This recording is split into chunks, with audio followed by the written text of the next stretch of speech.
Hi guys, it's Tamra, the Judeo-Christian medium. Welcome to my channel. Tonight we have with us the long-awaited video with Matthew Perry. Hi Matthew. He's looks like a little baby, like he has his normal Matthew face. It's really funny, but he's wearing like a baby outfit, like from the 50s, like a baby boy outfit. It's like powder blue, like it's a powder blue sweater tucked into like old-fashioned khaki, light blue. I actually have a pair, light blue, like soft, what are they called? It's like light blue but khaki material shorts, and he's wearing little white socks and those little white shoes that babies wore. I wore them. He and I were like around the same age, so we wore baby shoes.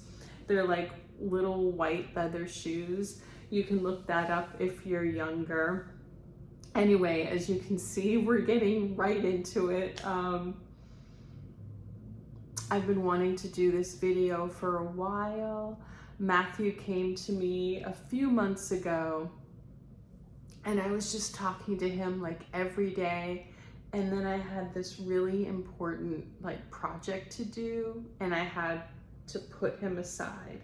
So what I did was I do automatic writing. So I did that. I did like a little biography, and he was with me while I looked up his info, like his facts. And then he talked to me, and then he just kept talking to me, and I talked into my phone, and then I sent it to myself. So I have all these messages from him. Oh goodness, he just came in like he wanted to fly around, but he's like, he thought I would be too distracted. He started to, so he's just staying put. He's really funny. He's like puffing up his cheeks and making them red like a baby. So tonight we have like a baby theme, which totally makes sense because Matthew Perry is in the spiritual group of the children of Archangel Metatron. And if you watch my channel, that would make a lot of sense to you. If not, you can watch other videos I have explaining that and more. And okay, so before we get started, like really get into it. Okay, so let me introduce myself.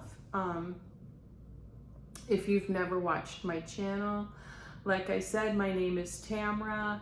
I'm a Judeo-Christian medium, so a Jewish Christian medium. And how I arrived at that is through a lifelong history of being a medium, of having metaphysical experiences, of coming in and out of the spiritual closet, of having near-death experiences, and finally accepting the fact that I'm a medium. I used tarot cards, angel cards, and then I ended up connecting, like really solidly connecting to Jesus and my spiritual team. And Jesus showed me past lives that I've had, past lives that we've had together, and showed me how my DNA and my spiritual DNA are Jewish and Christian. And at some point, when I feel comfortable, I will let you all know what my past lives were and what the past lives of my spiritual team are. But that's just a brief description. And like I said, you all can go through my playlist. I've tried to organize some of this information, and I'll be, with every video that I make, I explain a little bit more about this information, like in little chunks. Okay, so Matthew's gonna hold tight. He wants to like make fun of me, which he has been doing, and I make fun of him back, but we're gonna try to get a little serious and pray. And before I got started, we listened to The Who. That was a big favorite of Matthew's. He said one of, he listened to the music. It's really hard to explain. The music comes from this group because, so he's saying that Roger Daltrey, the lead singer of The Who, is Archangel Sandalphon. So I'll explain that a little bit more as I go through this circle, and you can watch my other videos. Sorry, messages keep coming in too. So you can watch my other videos for further explanation on the archangels. But he just wanted to let you all know that if you'd like to connect with him, if you want to watch like part of this video and turn it off, listen to The Who, listen to Roger Daltrey, and then come back, that'll help you like really get into this mood that he and I are in. And I wish I could play music for you in a way, but in another way I know it would actually make my videos even longer. So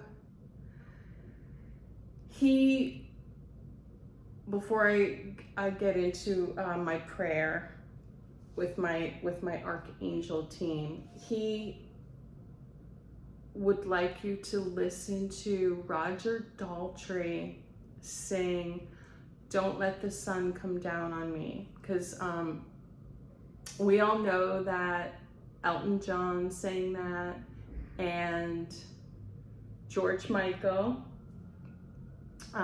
who's part of this team. But he's saying many of you don't know that Roger Daltrey sang that for the movie The Lost Boys. And he's saying if you'd like to watch The Lost Boys too, and come back and talk with us, you can do that too.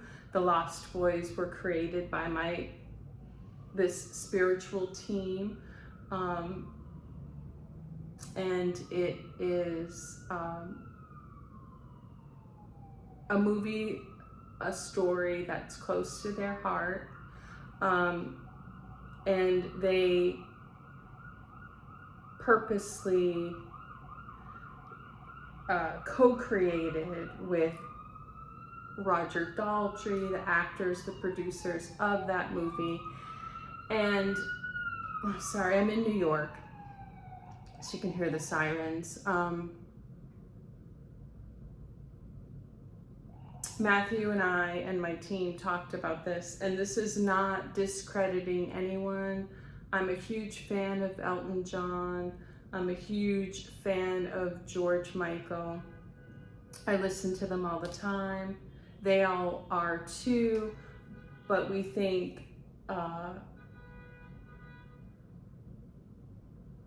that Roger Daltrey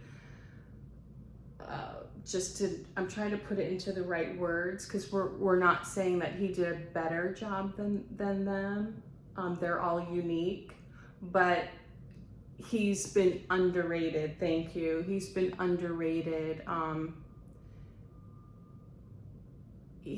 Matthew Perry would like you to listen to that song and see the heart and soul that Roger Daltrey put into it. And that's a huge deal to my team and to him. You know, he's part of this team. Is all of the comparisons that we make. Try not to do that. It's a little immature to, an immature energy to always be like pitting musician against musician, and this is my favorite, and that's, you know, it's important to him and them and myself to just enjoy musicians, enjoy artists, creatives, star seeds, the galactics, and their unique talents that they bring. And he's saying, and also what reptilians bring to the table. So anyway, that might sound foreign to some of you all, and I get that, but you can watch my other videos with explanations on that. But now I would like to pray to my team that is here with me, that is helping me with this video, that's giving me this information. Okay, so I would love for you guys to close your eyes, pray with me. And my prayer is going to be a simple thank you. And many of you ask me how to pray, how to connect to the archangels. I promise you I will make a video on it for what I do before. I don't want to make this too long, but you can start with gratitude. Even if you're like not feeling well, you're not happy, just be grateful for something, even if it's a cup of coffee. Start with that. So I would like to thank God. Thank you, God, for life. God comes to me from my upper right. His energy is indescribable.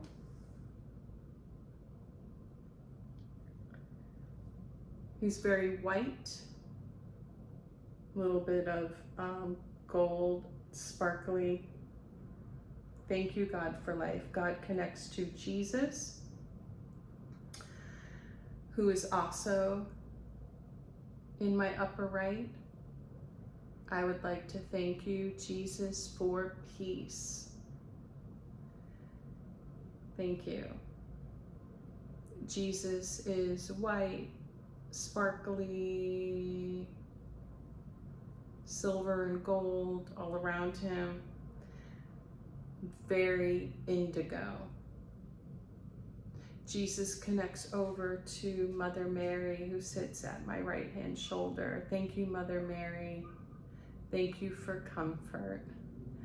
Mother Mary is the same colors as Jesus. And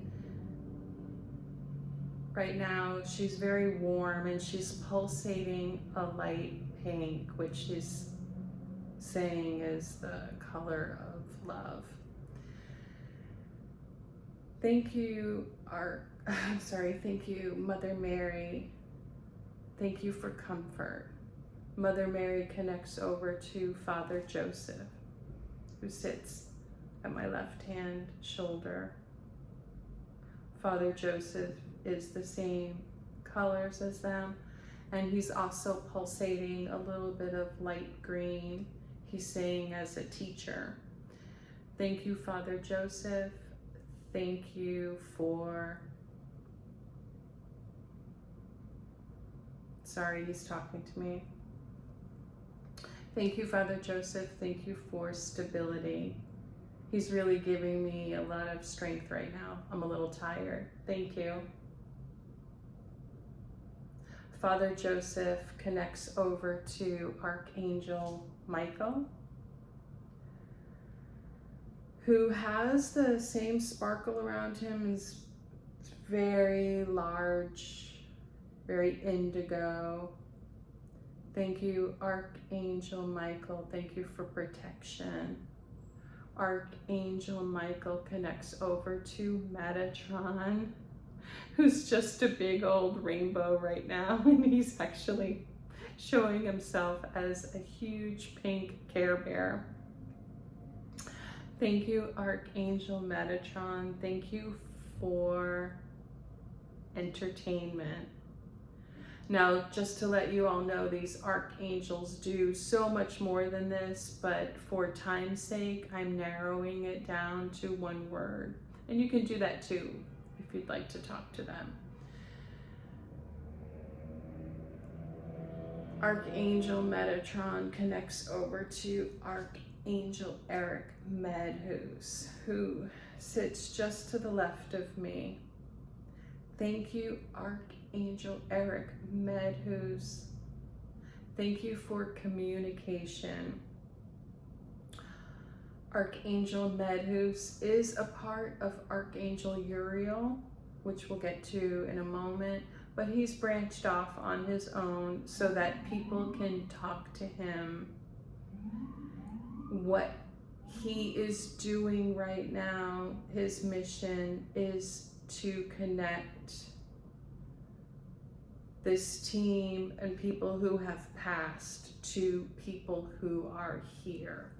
So if you would like to connect, pray to Archangel Eric Medhus and Jesus. Jesus will oversee that connection. So Archangel Eric Medhus connects over to Archangel Gabriel, who sits right in front of me. Oh, and the colors, you know, I said Archangel Michael is indigo and Metatron's rainbow. So now we're going back to more of an indigo color with Eric. And as we connect to Archangel Gabriel, he's very red. Thank you, Archangel Gabriel. Thank you for acceptance. He's very red and orange right now. Archangel Gabriel connects just past Michael to Archangel Sandalphon. So now we have this part of the orchestra again. This is a massive circle. So thank you, Archangel Sandalphon. Thank you for intelligence. And Archangel Sandalphon is very white. And just to let you all know, this whole group are Pleiadians, Arcturians, and tall whites. They are all three. The heavier influences of Pleiadian go from the middle to my right, and Arcturian goes more to my left. And I'll give you a very brief explanation of that. I was told that when God created humanity, he got together with the Pleiadians, the Arcturians, the tall whites, and the reptilians to make humans. And I've made other videos about that if you'd like further explanation. But this particular group, they are galactic beings. They are the Galactic Federation. And they are Pleiadians, Arcturians, and tall whites. So thank you, Archangel Sandalphon. Thank you for intelligence. Archangel Sandalphon connects over to Archangel Raphael. Thank you, Archangel Raphael. Thank you for healing. Archangel Raphael is very violet, a light purple, and white and gold. It's like different colors: gold, white, violet, and a light purple. Thank you, Archangel Raphael. Thank you for healing. Archangel Raphael connects over to Archangel Azrael. Thank you, Archangel Azrael, for organization. Now, Archangel Azrael is violet, white, and indigo. Archangel Azrael connects over to Archangel Jophiel. Thank you, Archangel Jophiel, for magical beauty. And she is very sparkly. They are all masculine, feminine energies, but this is how they come to me.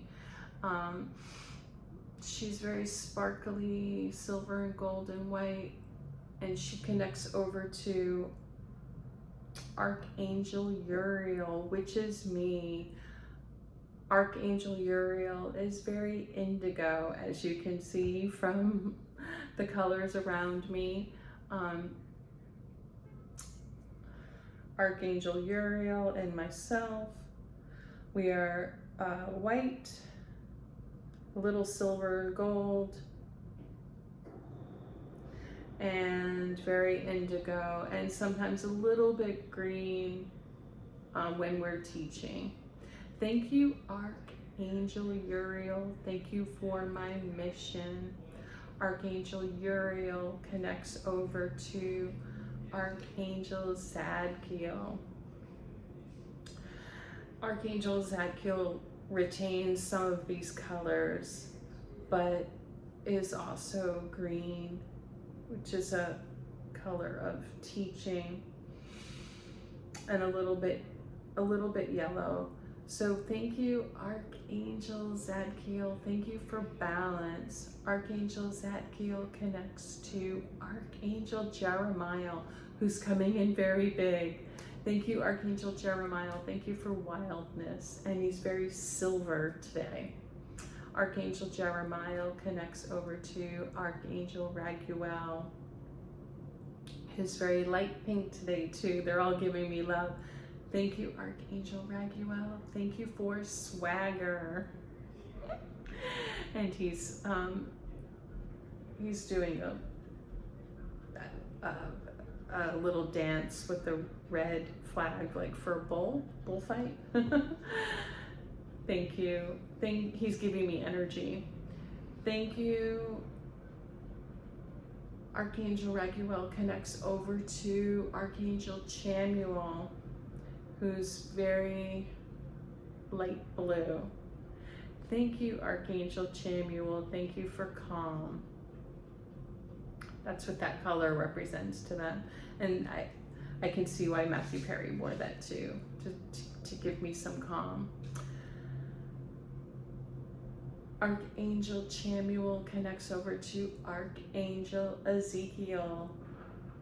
Thank you, Archangel Ezekiel. Thank you for nutrition. Archangel Ezekiel comes in a harvest, the color of a harvest, a cornucopia. And in the center is just very, like those crayons, how they had like cornflower color. Yeah. So thank you, Archangel Ezekiel, for nutrition. Now, as you all are listening to this, if you need help in any of these areas, pray. If you need help with nutrition, Archangel Ezekiel saying many of you do, pray to him. Archangel Ezekiel connects over to Archangel Haniel. And she's coming in very like cream colored and light pink.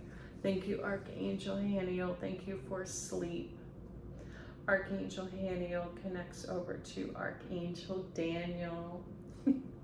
Archangel Daniel, thank you for humor. We really need that right now. And Archangel Daniel he's saying he's the rainbow on the belly of the Care Bear. Okay, so guys, this is where the original rainbow comes from, that swirls down to earth. And someday I will do a whole video on that, on rainbows. So thank you, Pleiadians, thank you, Arcturians, thank you, Tall Whites. And I think that's it for the explanation for now. If you'd like to know, if you connect, if maybe you're a galactic being, this Archangel group sits in the 12th dimension and their energy connects down to Earth. And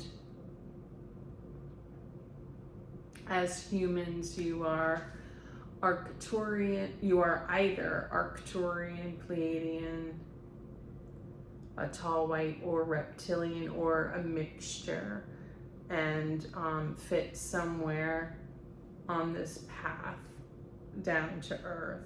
So they're in the 12th dimension, and at Earth we're in the 3rd dimension. So I will explain in future videos about these dimensions.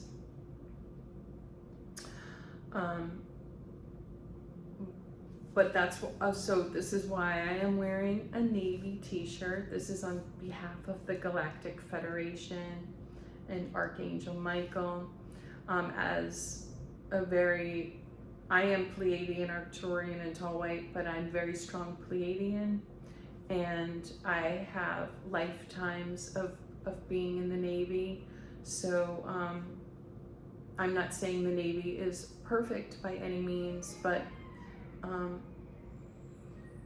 Archangel Uriel oversees the ocean, the seas, and the Navy, along with Archangel Michael. So that's why I'm wearing this. And just really quickly, the Galactic Federation, their goal is to fight spiritual warfare, and one of their main goals right now is to fight trafficking. That's, if you would like to help out this Archangel group and their cause, learn what spiritual warfare is and what trafficking is. It's all very dirty, so that's going to be up to you as to how much you would want to delve into that, what your energy is, what your abilities are. So just keep that in mind. Hold on just a second.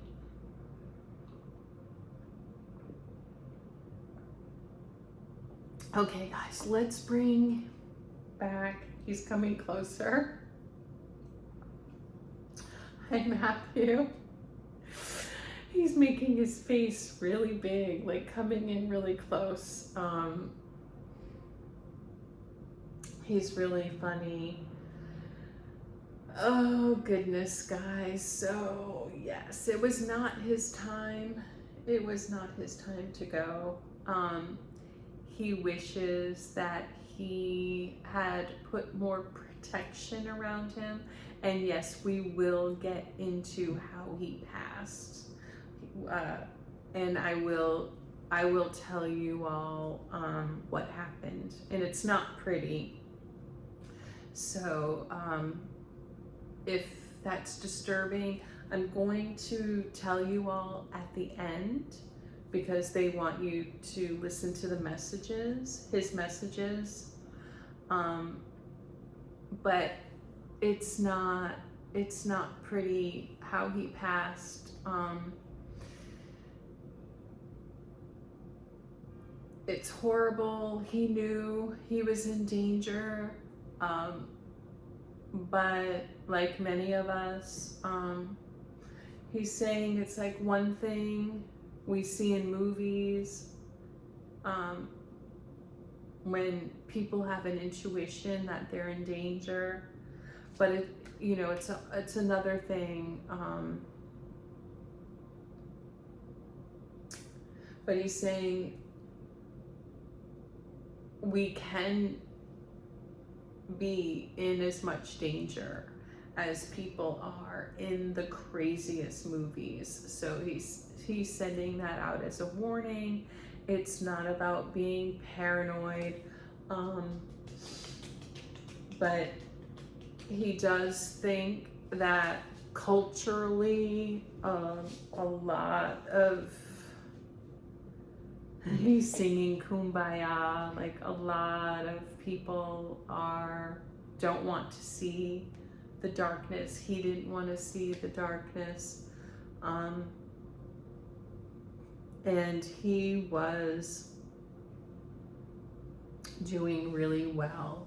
He was getting his health and his life in order, and he was at this just peak time where, I don't know if any of you have experienced this, where he's in middle age, and but it's not just, it's more of a feeling of, he was sitting back and was just taking in nature and really enjoying what he had, like really enjoying where he lived and his view and his pool and the air and the fogginess, and he was marveling in all of that. And he was going through a period of thinking, like, how did I ever, like, abuse myself, or even not take care of myself? We use that word abuse a lot, but just thinking about, like, how did I ever just not take care of myself when I was given this beautiful life? And he's saying he was high on life. So just a terrible time for him to go. And I want to comfort everyone and say, like, oh, it was his time. It wasn't. Someday I will get more into that in videos and exit points. Yeah, there was an exit point, because he did leave, but it was not his time.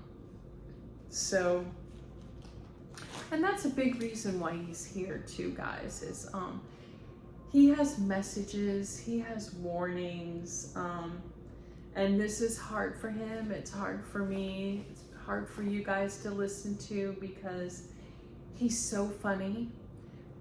Being a child of Metatron, he's Arcturian,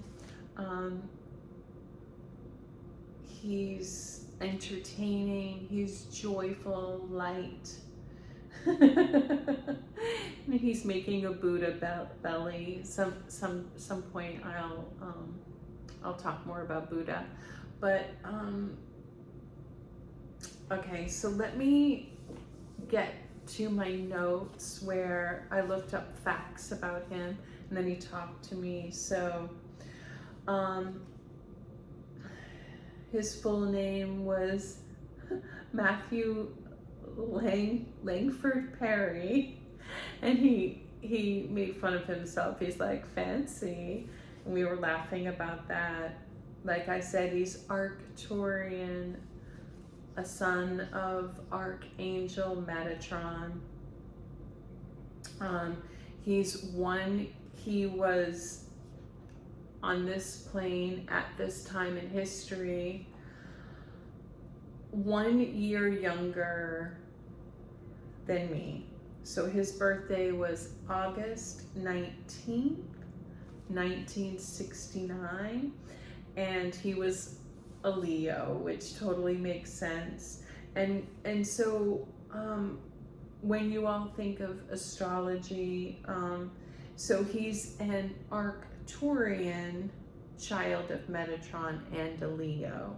So this is going to be different than, say, like a reptilian Leo or a dark reptilian Leo.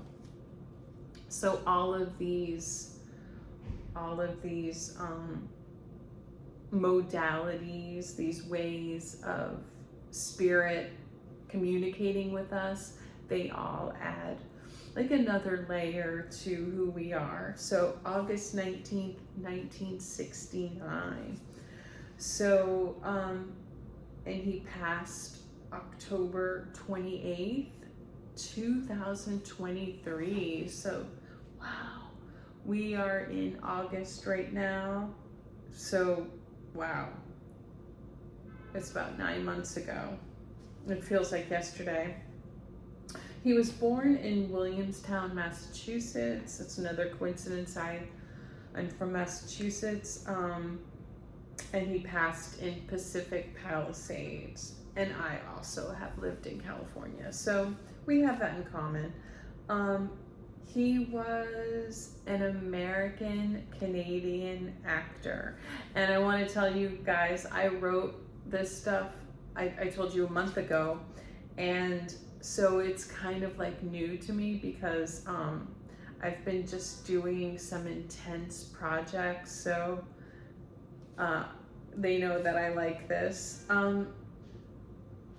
Just to let you all know, I've said this before, galactic beings fall somewhere on the spectrum of autism and ADHD. So we connect with that too. We connect with also both being Arcturian, but I'll definitely get more into that as I make more videos because it's really important.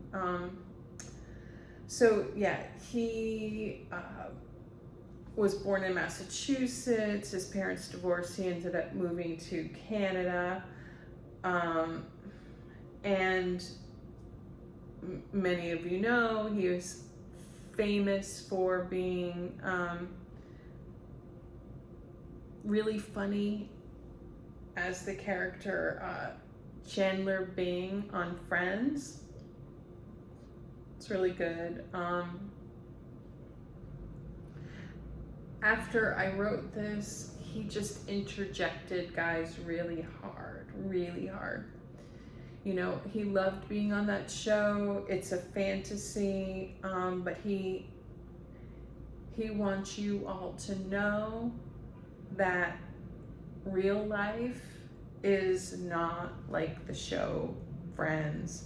And I'm going to try to explain that without being negative, but the way that he explained it to me is really, it's really important because as for him, myself, and maybe many of you watching, some of you watching, I don't know, being on the spectrum of autism and having ADHD, a show like Friends is, he's saying it is the way that galactic beings, the way that people with autism, ADHD would like life. To have a group of friends like that where everyone could have their unique personalities, unique points of view, and they would be accepted. And they could joke with each other, and actually groups of autistic people can do that in starseeds. But when you start mixing with neurotypicals, reptilians, dark reptilians, this is where autistic people, people with ADHD, neurodivergent people galactic beings can really, really get confused to abused. It's runs the gamut. So how does that play out? So because real life is not like Friends, and autistic people sometimes think that it is, could end up having abusive people around you, friends, partners, family, where you are always actually the brunt of the joke and not know it, because you're coming from a place where, like an audience member, you're watching everyone just have their unique personality and not understanding that they're using your naivete, your worldview like this to abuse you. You know, they'll just come across as like, oh, I'm the angry, bitter, sarcastic person with a toxic backstory.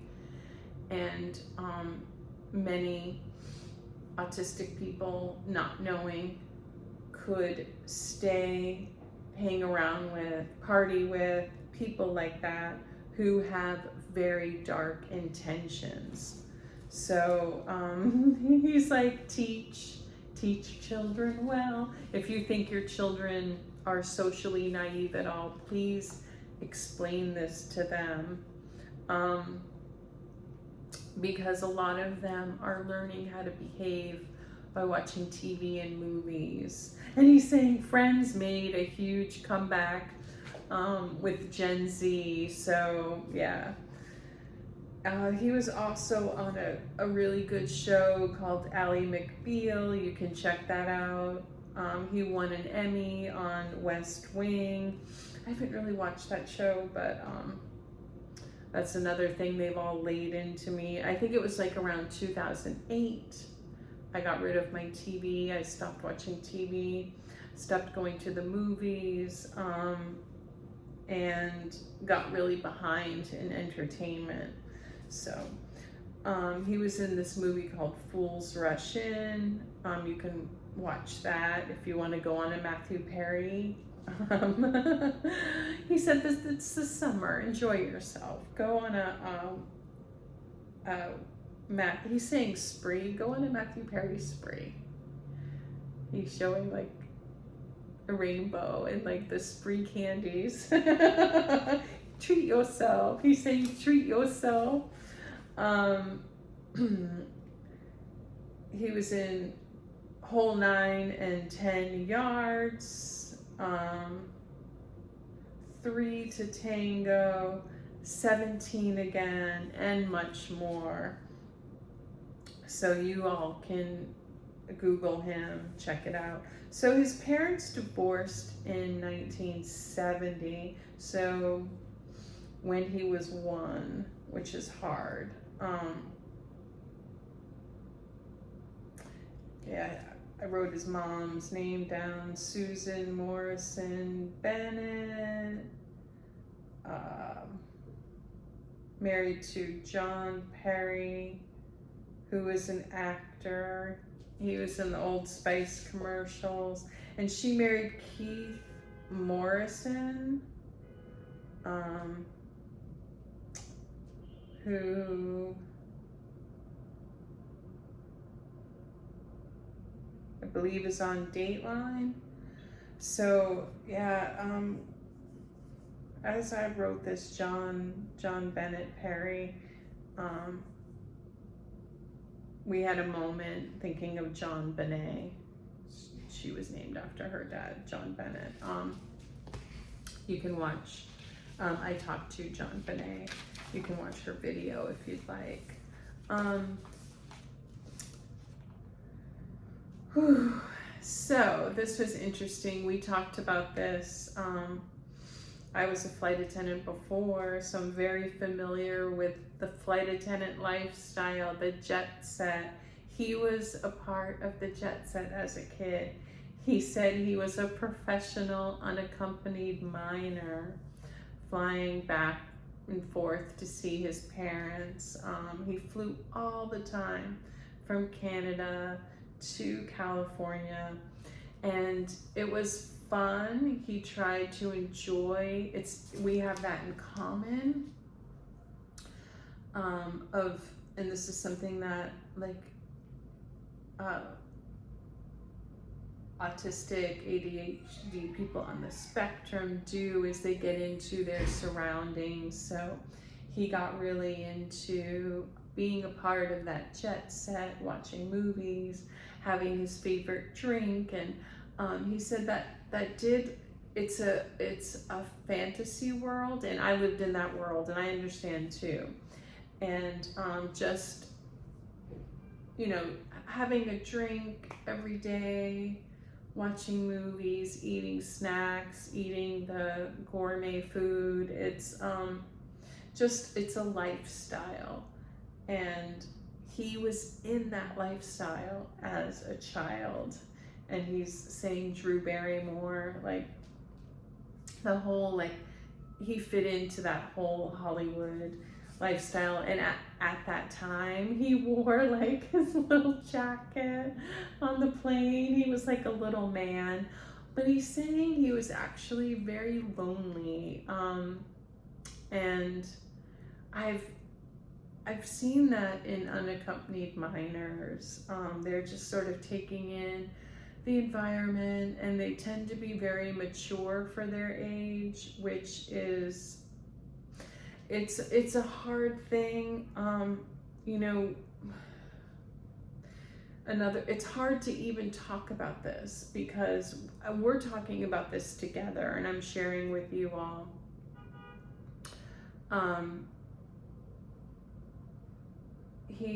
We came to these conclusions together, but he's saying that it's something he talked about with pride. He didn't talk about the loneliness so much because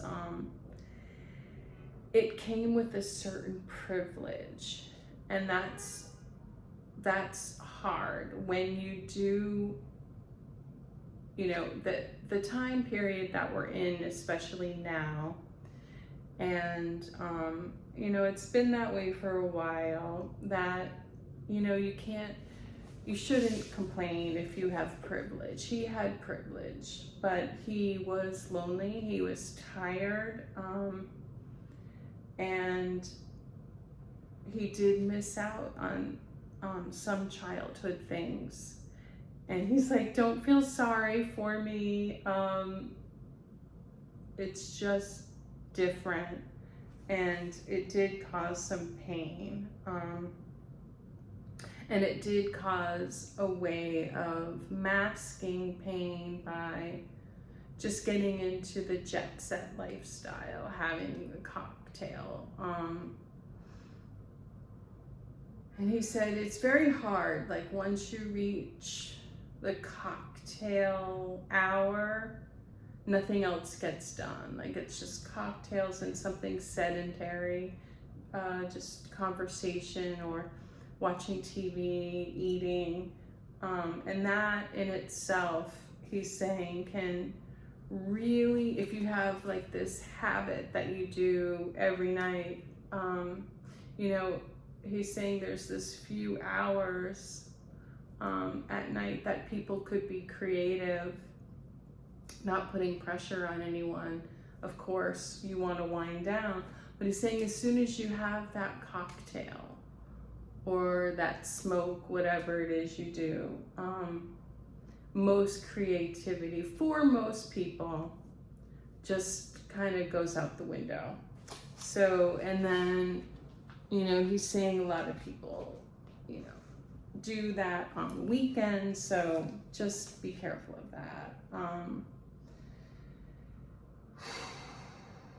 So his parents were both very busy with their careers. All his parents were very busy with their careers. He went to school with Trudeau. He actually had a fight with him. He resented the Trudeaus. He didn't like him.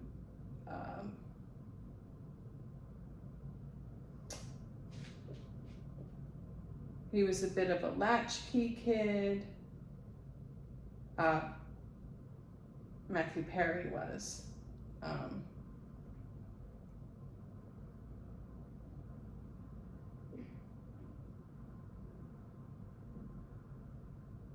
I don't really get this reference.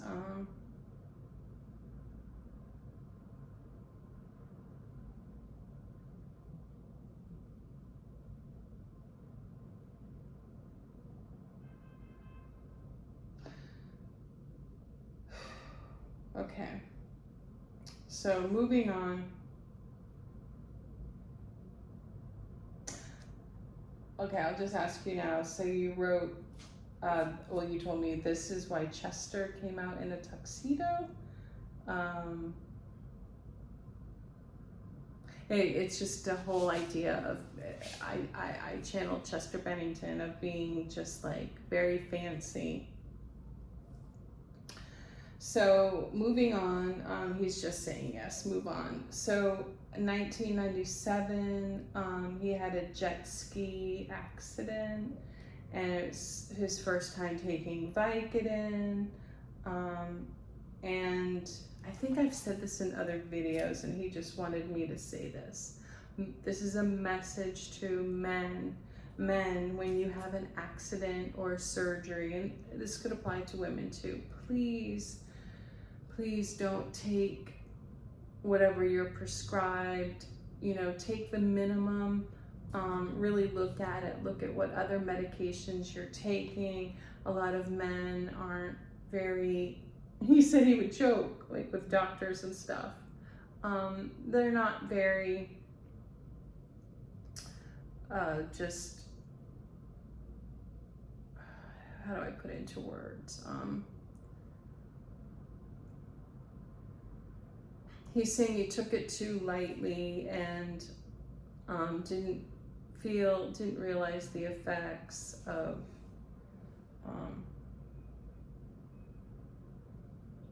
the substance. And just be very careful when you take medication, pain medication, how much you're taking, if you're drinking or doing anything else, and also if you're getting addicted. He went to rehab in 2002. He said he needed it.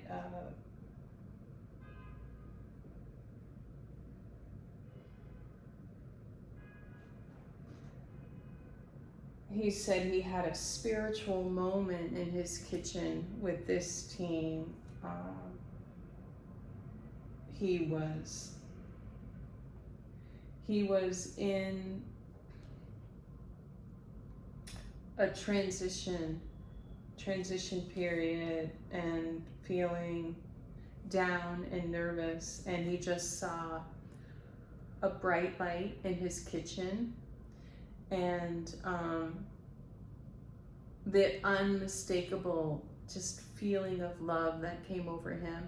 That I've had this in my spiritual experiences. I don't know if you all have had it, but it's lovely.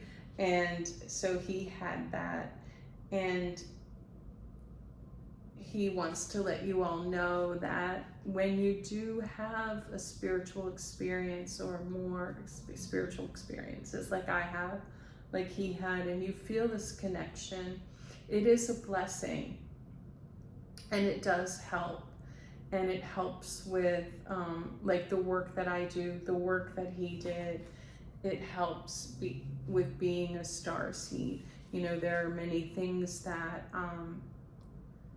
I've talked about and will talk about that trip up starseeds, but the spiritual experiences help because it gives you, you know, let me speak for him, it gave him this feeling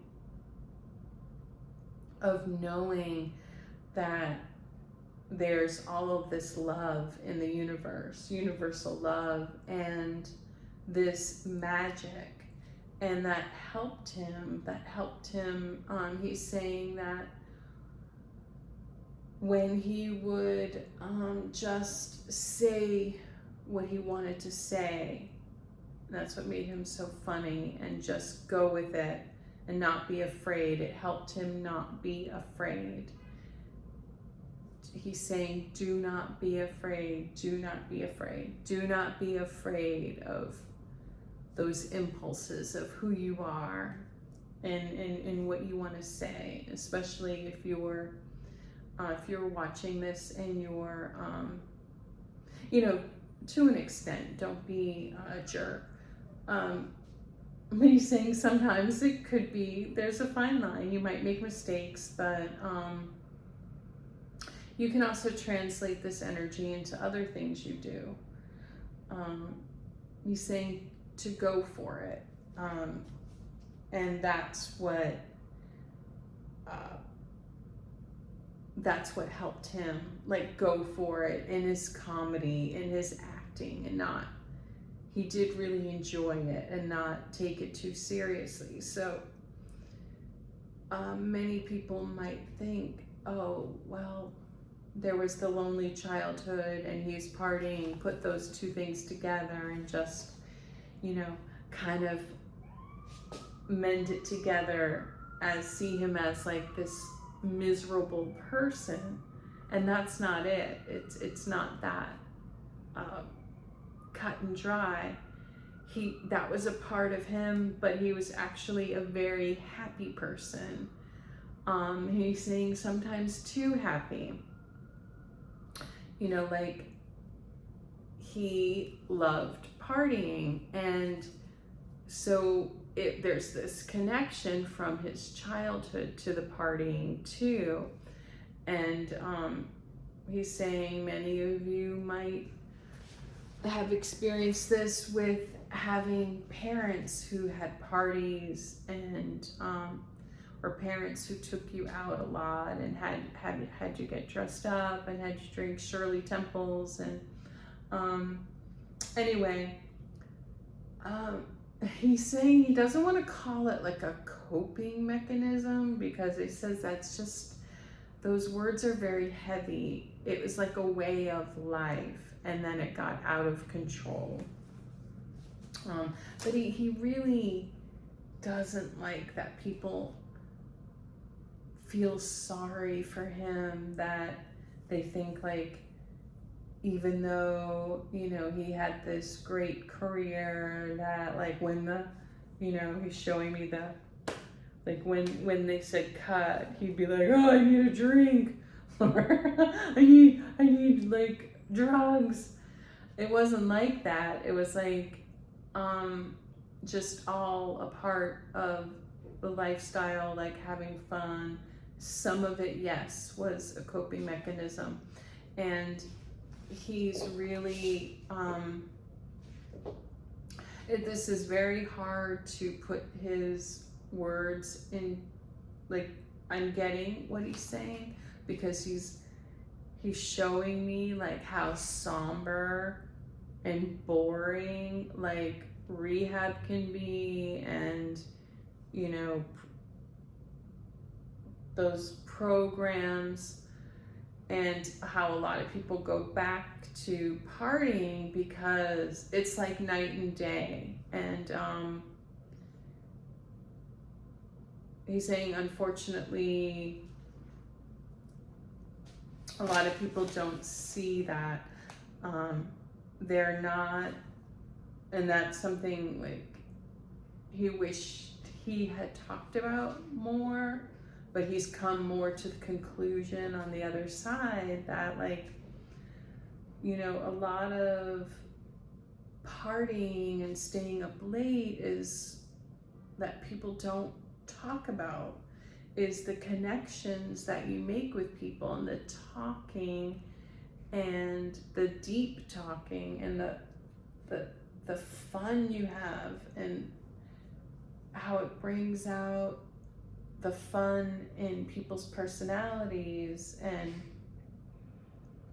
you know, he's saying, like, some people get back into the lifestyle just for that, because it's like there's a truthfulness to it. And you know, he's saying, like, we need, as a culture right now worldwide, we need more of that in our lives. And he's saying some people have a good balance of it.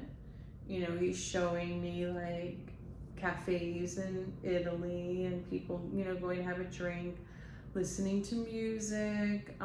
You know, some places in the United States, it's still safe enough to, like, have block parties and things like that. He's saying, yes, and he's with Archangel Zadkiel right now. Archangel Zadkiel's about balance, and that's something that in that area we really need. You know, he's saying that getting sober, completely sober, is like going into the witness protection program. It's can be extremely dull, and even like finding activities and stuff, it's like it's not the same as socializing, it's not the same as partying. And that's the, you know, right now we're still in a period, well, not still, but we're in a period of extremes where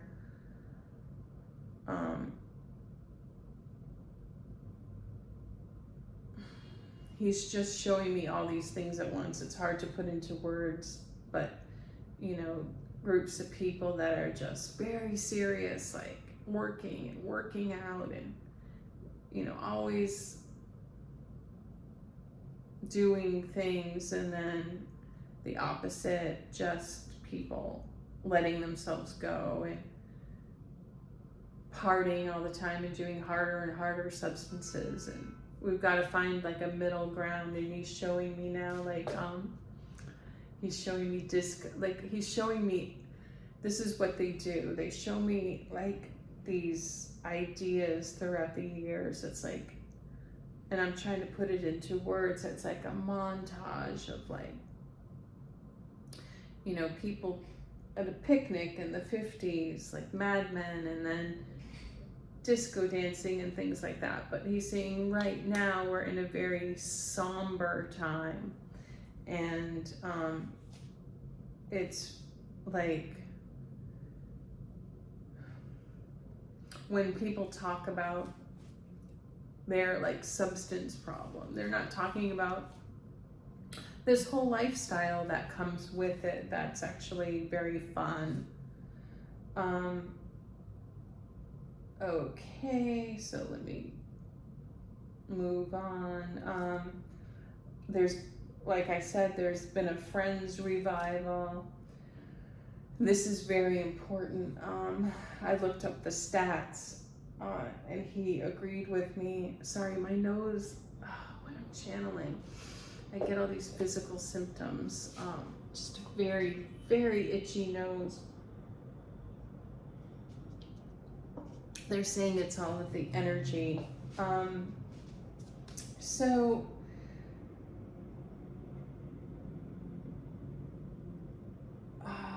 he was making about 10 to 20 million annually.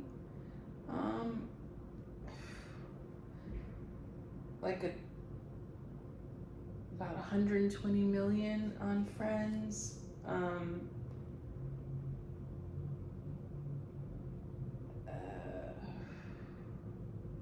He wished he had a clearer will, with giving money to charity,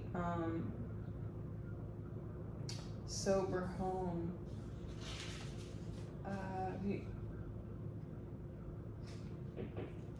Talking about a book. Yeah, his book in 2020. You can check that out.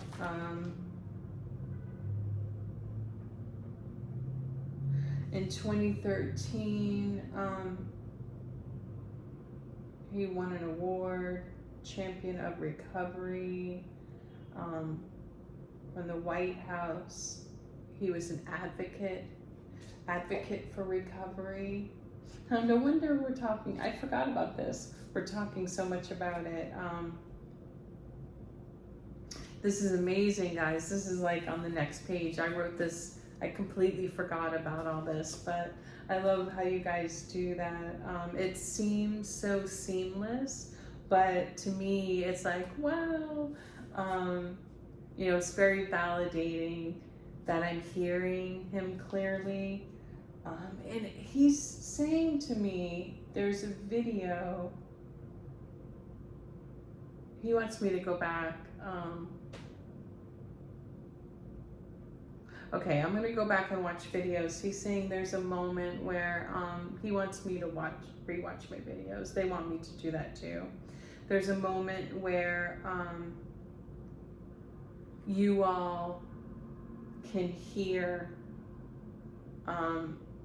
It was the person I was interviewing. I think it was Freddie Mercury. He's saying, go back and watch them. You guys can go back and watch the videos. I'll let you all know. There's a moment where you all can hear the person I was talking to. And I thought only I could hear them. So I was like, what? But you can hear it on the video. Okay, we'll do that. They always like, this is like a language that we have because of my ADHD. They know that sometimes it's hard for me to do these videos because I talk to them for a while. I write down all the information and then I have to do all this real life stuff. And they try to give me these surprises so that actually like I don't get bored, if that makes sense. Not that this is boring, it's just, it's hard to describe. So, oh yeah, so he was an advocate. Obviously, he's still an advocate for recovery. Oh yes, his book, Friends, Lovers, and the Memoir, Big Terrible Thing. I need to read that. It's a New York Times bestseller. So it's called The Big Terrible Thing. Friends, Lovers, and the Big Terrible Thing, which is addiction. Oh wow, he worked with the National Association of Drug Court Professionals. So yes, this is what he's doing on the other side. So please, oh yes, someone just recently asked me, someone in my comment section asked me about recovery, who to pray to. He's saying pray to him. And Archangel Metatron. They're a big group, the Arcturians. I've talked about this a little bit before. They're big advocates for addiction and recovery, and it's a weakness, a sensitivity of that group.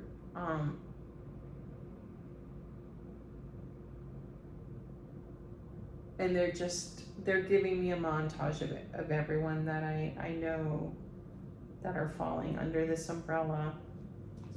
But I'll move on from that.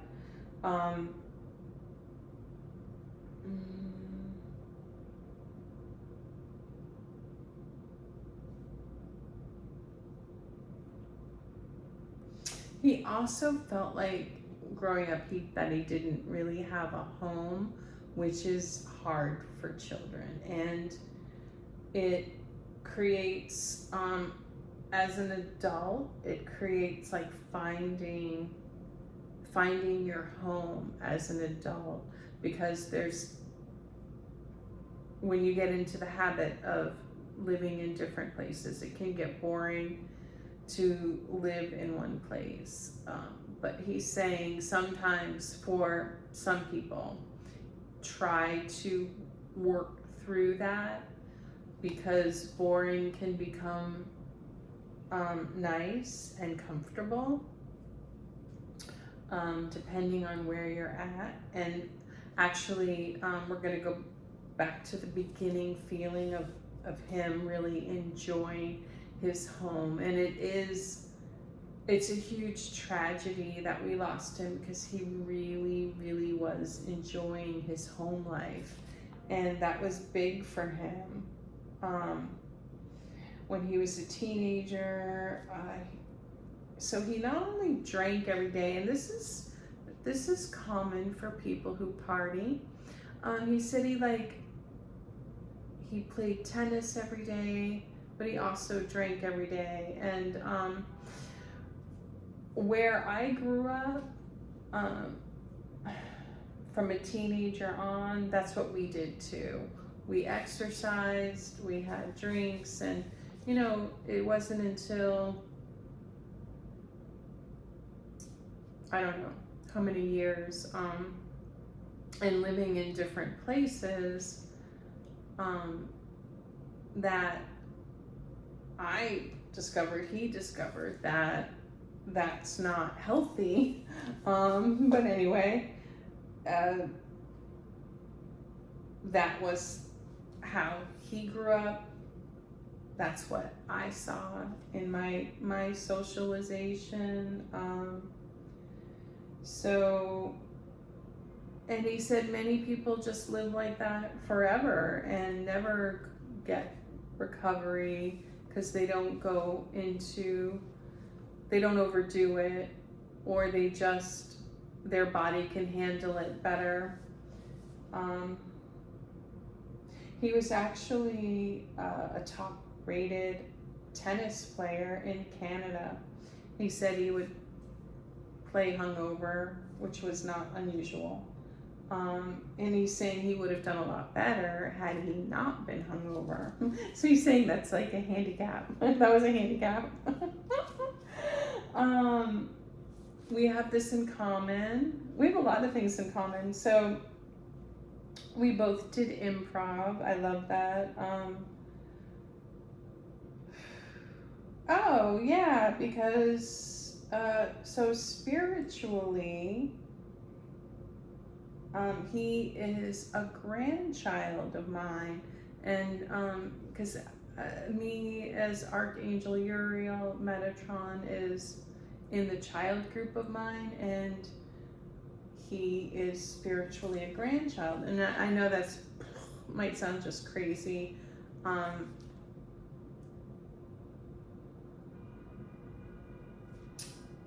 I'll try to explain this in further videos.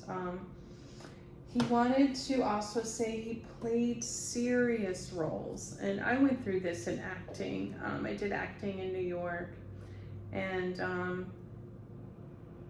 it's very hard for, especially, we talked about this, if you have like reptilian acting teachers, who they don't understand the well-roundedness. Like I could do both serious acting and comedy, and so could he. And he really struggled with that because he was funny. He really liked doing serious roles, so we have that in common too. Because I liked doing serious roles, but sometimes like I would be pigeonholed as doing comedy, then it's so hard to put into words. It's like, it wasn't accepted that you could do both. And he said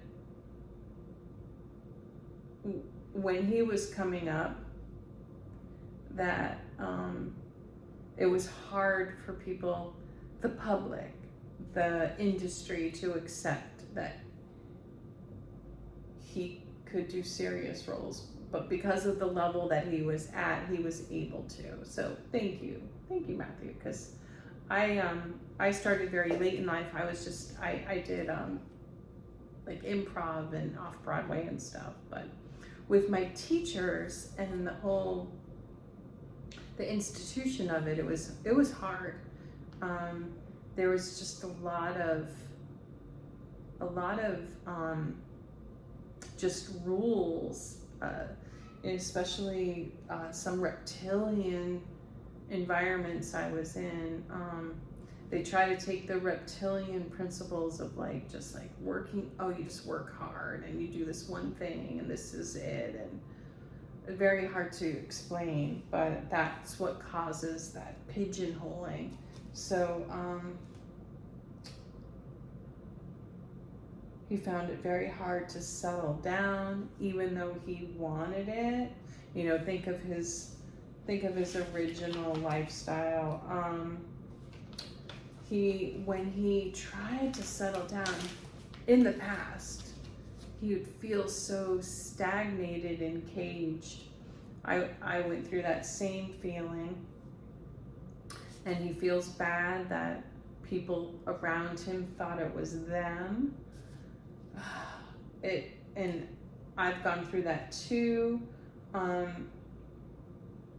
So when he was little, he was considered more adult and precocious. And then as he got older, and this is with many people on the spectrum, including myself, he's considered immature. So he experienced claustrophobia, perfectionism, ADHD, autism, and that comes from just being very blunt, funny, honest, and having such a big world view. He actually, and I experienced this too, he got annoyed with people who thought he was always on or performing, and he couldn't put it into words, and I couldn't put it into words when I experienced this. I got into improv because people told me I was funny, or when I would tell a story, I would just be the other person and imitate them. And so he was able to do that too, just imitate people, the whole persona. What he's saying is that this art of improv, which comes all the way back from Shakespearean times and before that, and I'll be channeling all of that.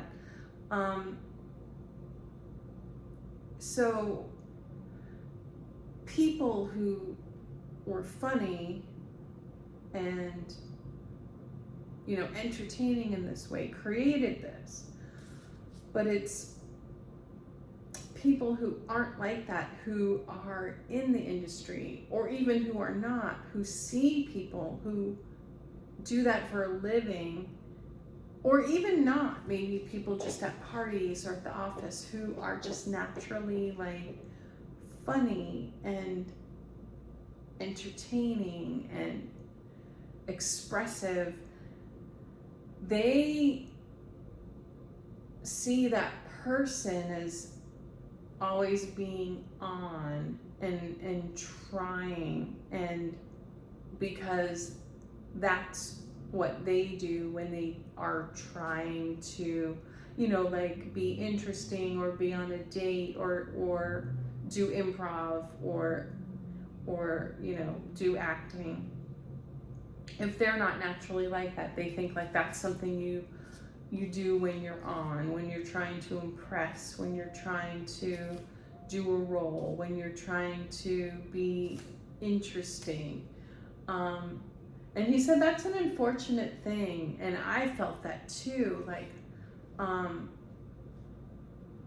felt that my whole life, and he did too. Like, people would be like, okay, now we know each other, you don't have to make me laugh. And I'm like, I'm not trying to make you laugh.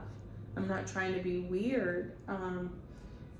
He went through that, like, he's like, he was born funny and quirky and weird, and he didn't like that. And then people would be like, oh, you're like that because you do substances, and are you high? And it was very frustrating being misunderstood that way. And sometimes, because he did so well being a comedian, he didn't even argue this because he didn't have the words to argue it. It's complicated, and he didn't want to hurt people's feelings. Like, I'm not on just because he's saying this. I'm repeating. He's like, he wanted to say, I'm not on, you're off. And that sounds mean. And that sounds like I'm more talented than you. And it's not that. Like, he even hates that it was called a talent. He was just being him. He's being a ham. And he hates how sometimes people like looked up to him for that, and then people looked down on him. He would work with reptilian actors that were like, okay, now let's be serious. And he's like, we're doing comedy. Like, we're doing comedy. I love you, but don't tell me to be serious when we're going to be working on these scenes, and this is comedy. And I experienced this in improv. Like, I would hang out with people and they'd be like, well, let's be serious now. And they weren't serious. They just weren't fun. They, they thought they were being serious, but they were just being like, what I've found, and we discussed this too, is like,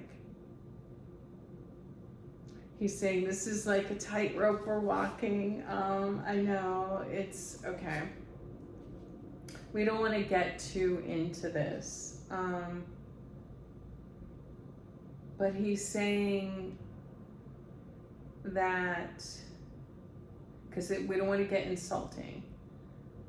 Let me try to put it into his words.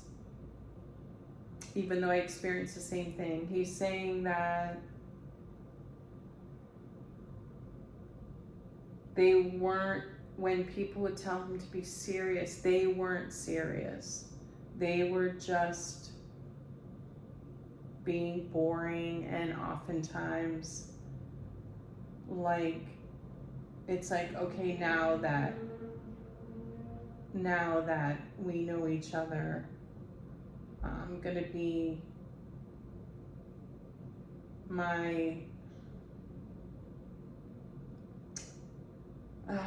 he's saying it's very hard to put into words. It's like,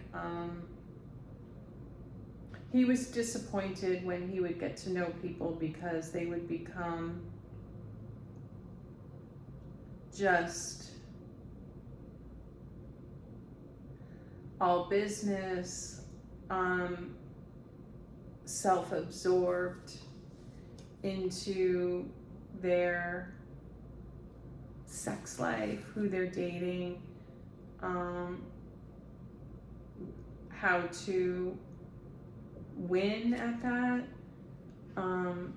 He's saying the more now he's putting it into words, he says he's just sounding like a jerk. And he's not. It's just a different way of being. He was disappointed with people when he had realized how they weren't chill or fun or positive, like really positive. And he's saying it's very, very difficult.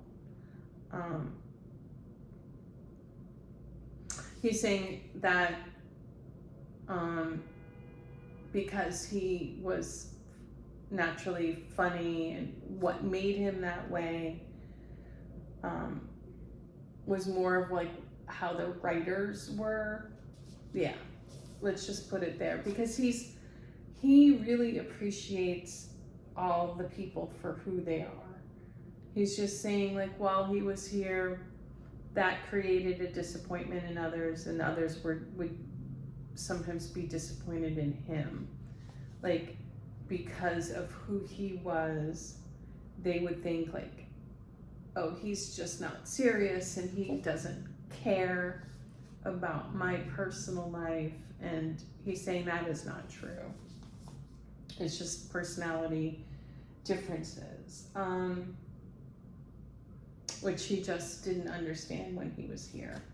And he didn't appreciate the gatekeepers.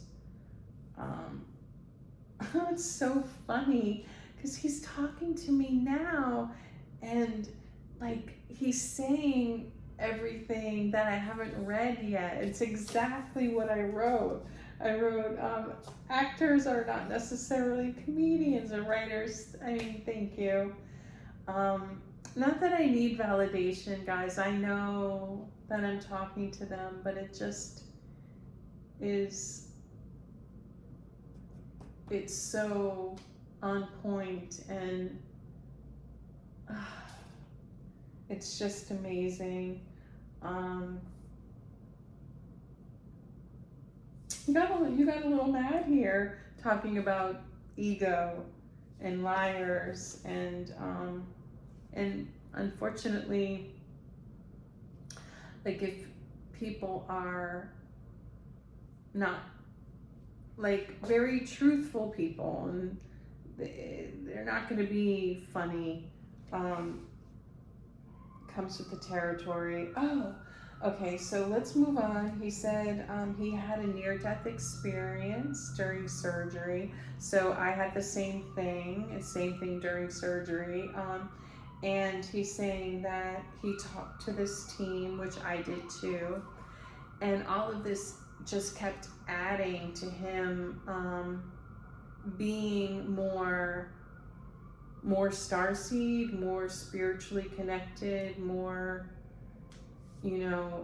different. So, but he's also saying that with humbleness, like he did before, with humility, that when you have these experiences, you can come across as flighty, as high, as not grounded, not serious, because it's an energy when you connect with the other side, and it's a woo-woo. It's he's saying you actually there are people who can measure auras, and when you have these experiences, plus being a starseed, plus having your mission, you're operating at 100% aura and energetically, and that can be like, we call ourselves star seeds, and on Earth we call celebrities stars. And he's saying like that's where this comes from. It's an energy, and actually where he was in life, he was trying to come to terms with all of this, like his energy level, how people saw him. And then sometimes physically his energy, he would crash because he would just go through these waves, and it's very complicated, but he was bringing all of that together, trying to find his comfort level of how much exercise he was comfortable with, and how much hot tub and how much food. And he said he was really coming to like a good place in life where he was finding balance and he was taken out, which is just so unfair, because he was starting to learn, you know, not to this level. He wasn't a medium. He knew he had a spiritual connection. He knew that's where his talent came from. But he would have gotten more into the spirituality, and he was connecting. He wasn't like a full-on medium, because they wanted me to correct that, because I've said that before, like, oh, we're all mediums who connect. That's not exactly it. But he understood the connection. He understood, he was feeling really good spiritually, and starting a spiritual journey. And he was going to do his, like, calling it a second act, like he was going to settle down, and he had a whole second life that he was looking forward to.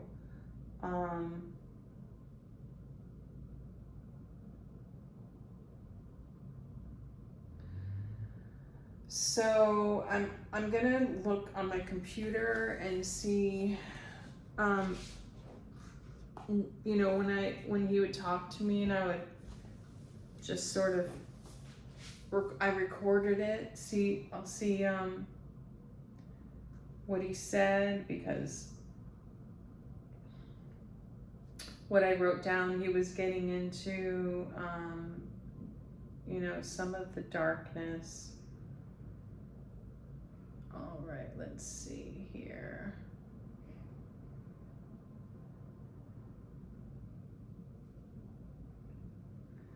Okay, yeah, I did a little, you can look through my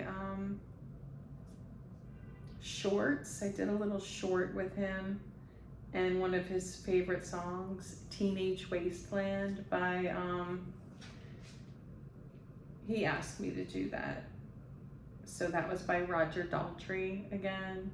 Such a good song.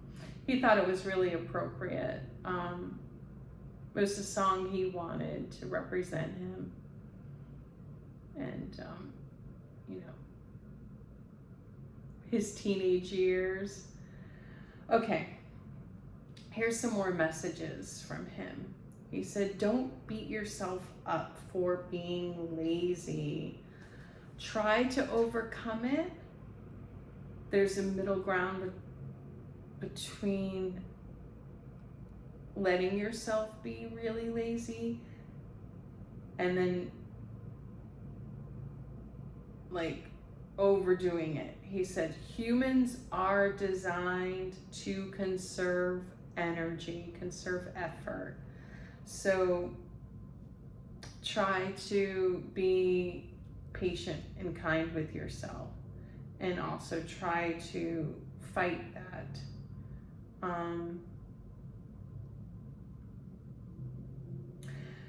When he's saying, when you pass over, he experienced this, you will be disappointed at what you didn't accomplish. He's like, no pressure. He said, sorry, he's giving mixed messages. Try to accomplish what you feel like your mission is, or if you're reptilian, your life path. He says, we're here to help you without judgment. It's not their judgment while helping you, but when you pass, it will be your own judgment on what you did and didn't do. He said, be kind, or at least respectful, in everyday interactions, as your life is mostly made up of everyday small interactions. Try to have a sense of humor with boundaries, of course, as many people are uptight and they see a relaxed demeanor as a weakness. That's just something that we all have to live with. Try to make life easier for yourself and others, but also try to feel your feelings and don't disassociate. Stay physically strong throughout your life, and maybe find something that keeps you physically strong. This is not for everyone, but some sort of martial art would work if you're not into like having a trainer, and could come in handy. As you know, I've made other videos about how many of us need personal protection. He said, I felt like something dark was going on around me. Someone was watching me, but I was also so happy. And I already said this, he was getting in touch with his whole environment. He said, you really feel like if there's something amiss and you're being watched and you don't know why, you don't want to be paranoid. He's saying it's okay to be a little paranoid. If you're getting an intuition that something's wrong, you don't have to discuss it with everyone. You can take measures for your safety. I wish I'd followed my instincts and had more security. He left himself vulnerable, although he couldn't fathom why someone would want to hurt him. He knows why now, but he would like everyone to understand, if you have any sort of monetary gain, that there are people, even like entities, corporations, who consider it their monetary loss. And if they don't have good morals, and now he's with Chester Bennington. He was when I was talking.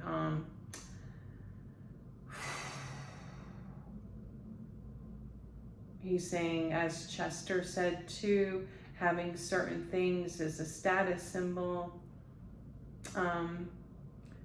Obviously, more money. There's a level of greed.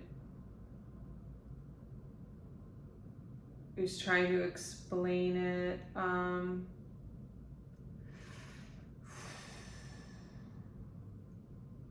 It's really hard to talk about, guys. There are groups of people in power who don't have strong morals, and if you are seen as a liability in their eyes, meaning they have to give you money, you could be in danger. In this case, it was his residuals, which, yes, do go to family, but there's this like nitty-gritty where companies are really considering every penny. It's really sick. I hope I'm making sense. I've got to be careful, but he's saying in any area now with business where you're considered a liability, you're in danger, because there are people who are in place who basically are there to minimize liability, and they will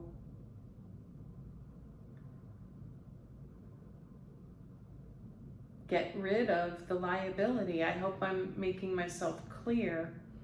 And so you may say to yourself, like, well, you know, why was just Chester Bennington taken out? And he's saying for Chester it was, you know, watch the Chester Bennington video, but for him it was money.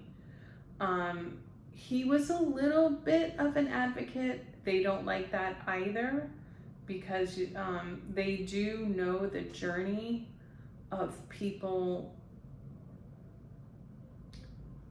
you know, getting sober, getting spiritually strong. They understand, not at this level. He said some do, like some investigate all of this stuff.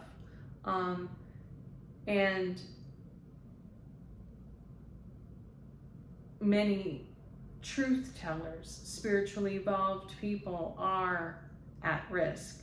But they do know that someone like Matthew, they figured out the combination of him, people like him, becoming spiritually aware. So it's like spiritually aware, whistleblowers, truth tellers, and he wasn't so much so taken out for that. They were concerned about future him, he's saying, future him. But it's more so that he was a liability financially. So, but you might be thinking, okay, so for instance, he's getting residuals. Well, you know, so is his other coworkers. Well, they can't take everybody out. Well, they would if they could. But like if they could just have you make the company's money to a certain point and then you're gone, like really gone. Many, not all, but many would do that. He's saying the business aspect is just out of control, and then there's a darkness, a dark aspect of dark reptilians in power in the industry he was in, and it's getting out of control. So there are many people, he's saying, that are on like a hit list, but they don't, he made himself very vulnerable by talking about himself on social media, letting people know his routine, letting people know, he let too many people know that he was taking ketamine. So they had an in. He left himself open. He didn't have protection, and he let too many people know about his routine. And that's where he's saying many people who are autistic, who are very honest, who let people know about all of their whereabouts, what they're doing, what they're into, and like routine. So he said as he was getting older, his autism was winning out over his ADHD. He was wanting to settle down. He was wanting to have more family around him, to settle down with a partner, have pets, and have more of a routine. He was really getting into his routine, his physical exercise, and he said it was like the first time he had that without also having been, you know, overworking and having the, you know, the exhaustion of traveling and being, you know, like a tennis player. It was like he found his sweet spot, and he was telling a lot of people about it because he was that type that like to share that positive information and what was going on with him. And that's another thing too. He wasn't showing off like, oh, I'm so like balanced now, and he was just, that's just who he was. He shared the good, the bad, the ugly, and he was going through a really good period. But unfortunately, you know, some people saw it as bragging, some like and he didn't realize that until he passed, that there were people who, when you shared good information about yourself, especially like he had gone through bad times, so he really thought people would be on his side when he was talking about his good times. Now, I don't want to make you think like people he knew on a friendship level were against him and had anything to do with him passing. That's not true.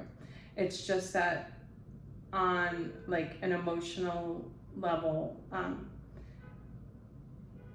he didn't realize like if he talked about like how good he was feeling, that someone else might be like, well, like immediately think of themselves and how maybe they feel old and divorced and things like that. Like he sees that now on the other side, but he's saying that as a warning too, that like people live in their own cocoon, especially neurotypicals, reptilians, of course, dark reptilians. You can watch videos on that, guys, because now I'm sounding really negative on just, you know, just reptilians, which I don't mean to be, but they do tend to be more competitive. Like, you know, he didn't realize all of this until he passed. Like he knew he had some misunderstanding of socialization, which many people on the spectrum do. But he's also like, I wouldn't have shared so much. He wouldn't have shared so much with people that were going, he said, not through hard times, but just, you know, thought more of their negative, their problems. You know, he wasn't protected. He was living alone in an unprotected home. He didn't have family living with him. People knew his routines. He was posting on social media. So he made himself a target. He didn't realize he did. But he's saying like, he's putting this out there of not just people in his industry, but in other entertainment industries and basically any industry now. And this is a very controversial thing to say, but he wants me to say it, that in any industry, in any group, if you are considered a liability, and that could be with insurance, with anything where you're considered more of a liability than an asset, he's saying even within families that you are vulnerable for being taken out. And he's saying many people would be taken out more often, but they are always surrounded by people, or they've protected themselves in some way. He's saying this is a really hard thing for him to say. I mean, he's a child of Metatron. He is born to be entertaining, but he's just putting that out there. We'll get more into the details of his passing in a little bit.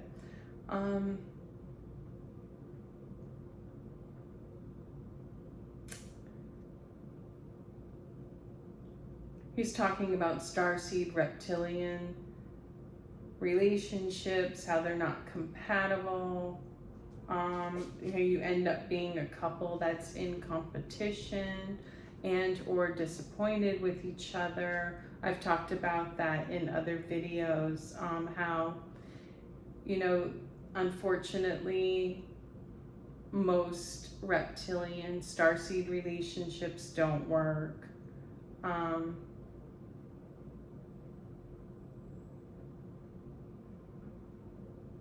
And doesn't work in families. And this is a reminder, this has been said before by people of this group.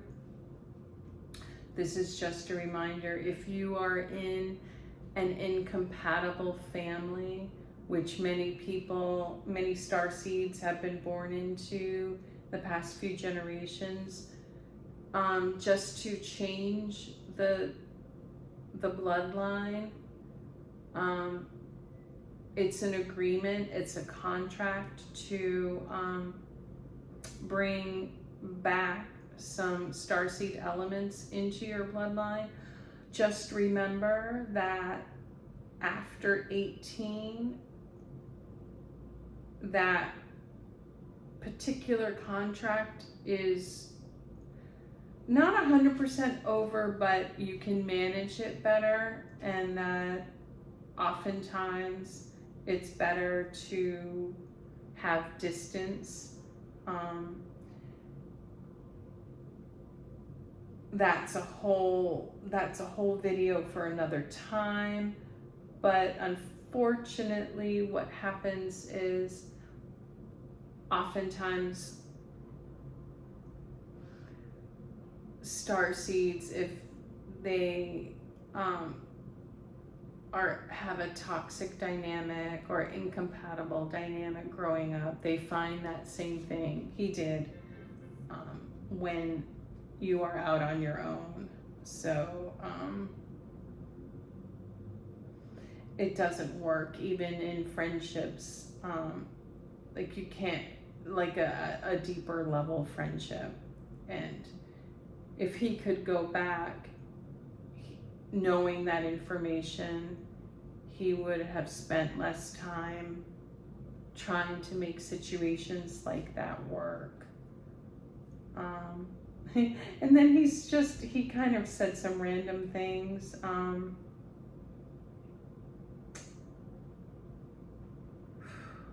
He said, stop being gross. Don't do gross things, guys. Like, nobody's watching. That, especially anything unsanitary that affects other people.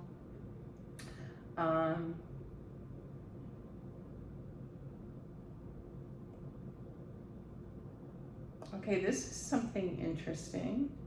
So he said that one thing, a message, this is a complicated message. He said people are so strange about other people, especially reptilians, especially dark reptilians. He's saying about adoption and stepchildren. So he was a stepchild,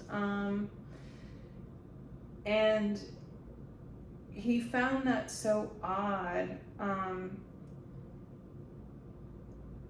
and how other people would talk about it. Like, some people think it's so challenging to, like, love another person's child. And he's like, you don't need to love a stepchild or an adopted child. Like, you just need to parent them and respect them. And he's also saying, like, it's so strange, different types of people. Like, how could you not fall in love with a child? Like, it doesn't make sense. People have rabbits and dogs and cats that they fall in love with. Those aren't your children, it's saying it's so powerful. New York. He's saying it's so powerful how people play this role, like they think they're supposed to feel this way. Like people think it's just a huge challenge to love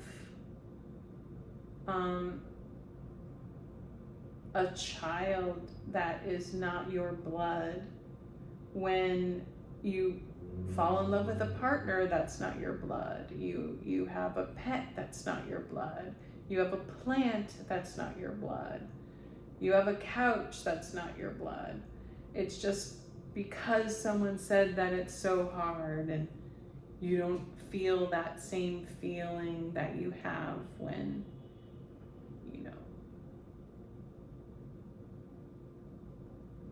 you are in, and he's saying, and that's another thing, like you're in this loving relationship and you have a child. And he said that's another crazy thing, like how you could be in a loving relationship, have a child, and then, you fall out of love with the spouse. And he's saying people fall out of love with their children. And it's something that he didn't understand when he was here, but he didn't really delve that deeply on it. But now on the other side, it, Earth is not, well, let's call this heaven. Earth is not heaven. So this is darker, but it's very easy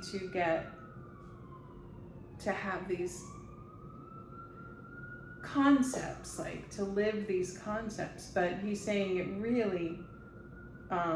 really like doesn't make any sense as a human.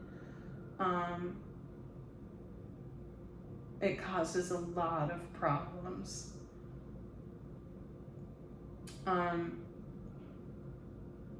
Because it prevents people from being close to their stepchildren, respecting them as just other humans. They're, being immature about it, being competitive with the former spouse.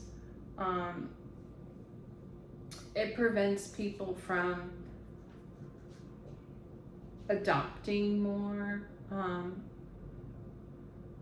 being a foster parent more. And he's saying like this idea that we have on Earth, because of like money and competition, and he's saying like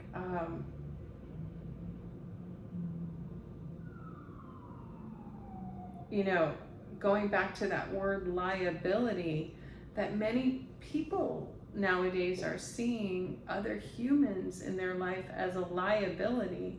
And he's saying like he gets it with like poor people, but wealthy people are doing this with their energetically thinking a stepchild, an adopted child, a foster child, a child in the neighborhood, a nephew, a niece are a liability. And also just using familial relationships and power over familial relationships to blackmail people. So, if you have anyone in your life that, you care about their children more than they do, say like a dark reptilian or a narcissist, and very dark, a dark starseed, I'll get into that sometime, can have narcissistic tendencies too. We'll get into that. But someone who's dark, nowadays he's saying many people are using other people as pawns, like indirectly, like if you want to, to an estranged parent, like if you want to see your child, you have to do what I say. Or if you want to see your niece or your nephew, you have to do what I say. He's saying it's very mafioso, and he doesn't like the way that this is going, and he would have settled down in his life. And he says, when you pass, you will, all of these things, your relationships with people, all of these things you're going to see are the most important. And he wants you to understand, though, that if you grew up in an incompatible family, struggling with people, or ended up in an incompatible marriage, he's not saying like stay, but these dark ideas of blackmail and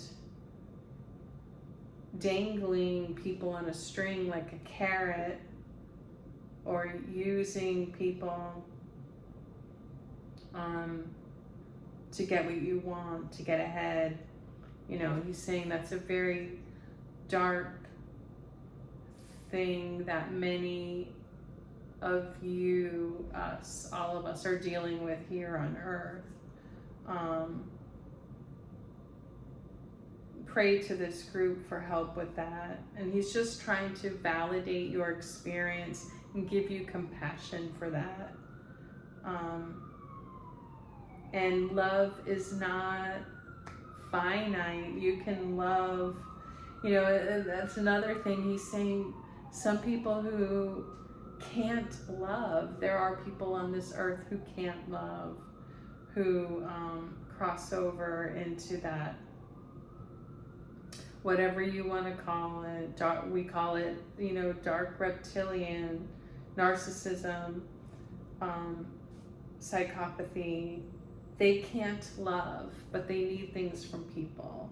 And, they'll just people randomly say things like, oh, some of these types of people will have huge families so that they have an excuse not to love or know the people. Even if you had, he's saying, even if you had 12 children, sorry that I'm just talking, but he's talking to me, just know this. He's saying, even if you had 12 children, he's showing that woman she has that Karen haircut. What's her name? Kate, she had all those children. Someone like her, who's like, uses as an excuse to like yell all the time, to be like businesslike and cold and abusive at times. And someone like that would have like a whole group of children so that they can have an excuse like as to not know each child, because really he's saying that that's what love and respect is to really know someone. And he's saying there are a lot of people in this world who just don't want to know someone, and someone like her is that type, and they purposely have like a huge family, not only also to take the burden. They'll have the older children raise the younger children and have an excuse as to why they don't know their children, don't have they can't remember things. But he's saying, like, in your life, say you knew 12 people, That's not that many. Like, you should know them. You should be able to love them. So now he's saying, yeah, like some people don't even love their biological children.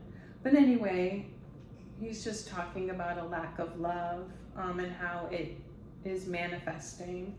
So, and he's saying, guys, he says, from where I'm standing, they see all of this. And people who study this see all of this. But not to the level that they do. And he's saying that's why often when people do have NDEs, and they'll come back and say, like, all you need is love, and love is the most important. It's because it is, but many don't understand what that means. And he's trying to put a little clarity on it.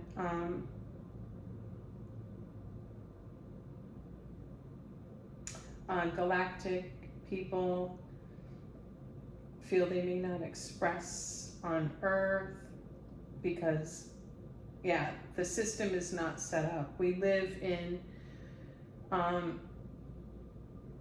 more of a reptilian system for the most part. Galactic people will just think there's something wrong with them sorry, my nose is so itchy. Something wrong with them that brought on this social rejection until they learn that they're different. And he's using Shakespeare's quote, "To thy own self be true." Because once you learn and accept who you are, then you can find other people that are like you. And he really wishes he had done that more. Like, if someone is watching this who worked with or knew Matthew Perry, he's not trying to insult you. He's trying to say that he wishes he had shrunk his life down a little bit more and found more compatible people with him in his personal life, which many of us do. And even he's saying, like, you know, many reptilian too, who married starseeds and ended up getting divorced, like, it's just as valid for them that they would have been happier, like, being with a reptilian. So these are things he's learning on the other side. If you're having issues with this, with incompatible relationships, how to find your tribe, how to find out who you are, and so who you would fit with, and addictions, please pray to him. So I don't want this to go on too long. I want to talk about his passing.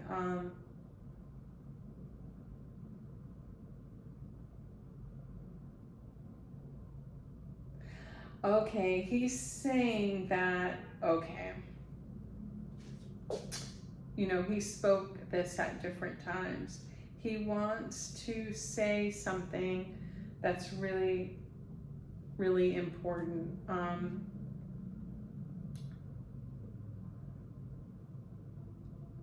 People are now learning about this. Many starseeds are removing themselves from incompatible relationships. And even like, he's saying reptilians are removing themselves. People are removing themselves now from incompatible relationships. But something that's happening is people are removing themselves from relationships with dark reptilians. So, you know, my team has tried to explain what a dark reptilian is, and it's, you know, a reptilian that has crossed the line into, you know, being a narcissist and more. It's a scale, not a sliding scale. It's a scale. So basically people are removing themselves from dark energy. And what we're seeing, and this reminds me, people have been they've been asking me for more predictions to protect themselves. So I'm going to advise again, and he reminded me of this too. Go through all of my prediction videos from 2020 until now, and my conversations with Jesus, and this will help you protect yourself. But okay, he's saying many people are coming around and are protecting themselves. So what's happening is that the dark reptilians here, and that dark reptilian energy that is here, think of it as, if you haven't watched me before, in all cultures they have words for it. The devil, the darkness, the evil. It has used others to dump on, to scapegoats, star seeds, neurodivergents, anyone that they consider weaker, anyone who's going through something. The dark reptilians, the dark energy has dumped it onto that person, the being, and it's been like a symbiotic thank you, relationship. But now that people are removing themselves, the dark energy is going crazy, and dark people are grouping together, and that's where we're seeing some really weird SHIT, like this really wacky, like what we saw at the White House, these weird, how they're portraying the holidays, and then like what we saw in France, all of this, like they're not having anyone tell them no, and no, this doesn't work. They're not having someone there fighting with them, like a moral compass. And so we're seeing like how crazy people can get. And then a lot of these dark reptilians, dark entity, narcissistic people are going cuckoo on themselves and in their families, because they're having to face themselves, having to see them. They're not having anyone to dump it on. So how did this fits in with my predictions of all this craziness that I've seen that has happened? Maybe I'll make a video about everything I predicted that has happened, but most of you've seen it unfold.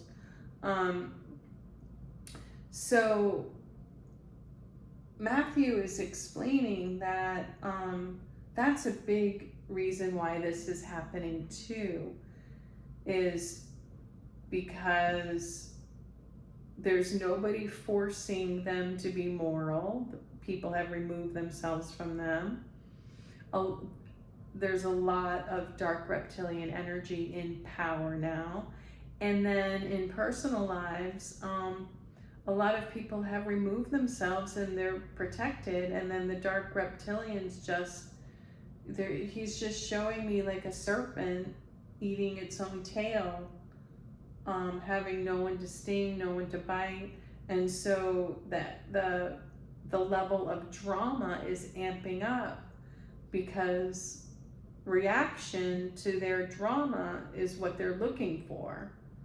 And so if you combine all of this just in people, that's why we're seeing all of this craziness. And then add in just the energy is creating this crazy dark energy. And again, when I talk about this stuff, as I've talked about predictions and things, I don't want you all to be paranoid, but many people have messaged me and have said, you know, you talked about certain places and not to be in crowds, and that has saved me. So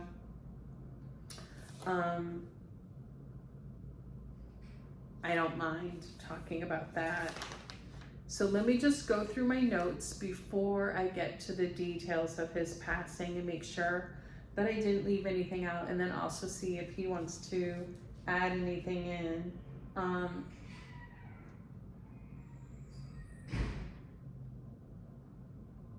Yeah, they're saying like corporations, entities now, they're squeezing every cent. Like a huge part of people's jobs is to just get the most percentage they can out of people. And with laws and stuff, people like Matthew Perry and other just working people are, the laws say like they should receive a certain amount for different purposes. And he's saying that the other side, the people trying to squeeze out the most, don't agree with that. And there's what we're seeing, like legalities and what's actually happening.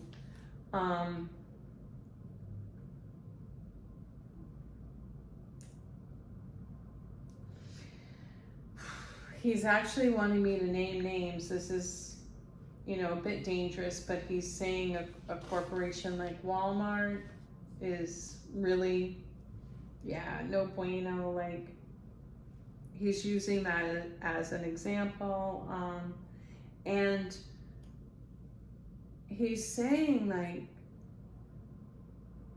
dark reptilians that are taking advantage of people in corporations and Hollywood, wherever they are, they're enjoying it. It's not just for the money, it's for the power, the humiliation. They enjoy it. They're enjoying seeing people struggle. They're enjoying seeing people in pain. Especially if it's someone they see as talented, because it feeds their ego, their jealousy. There are many people, he's saying, in power in Hollywood where he was that don't have talent. And in the music industry, as I've had people in the music industry, that they enjoy when someone like him is taken out. They enjoy it. It's kind of sick.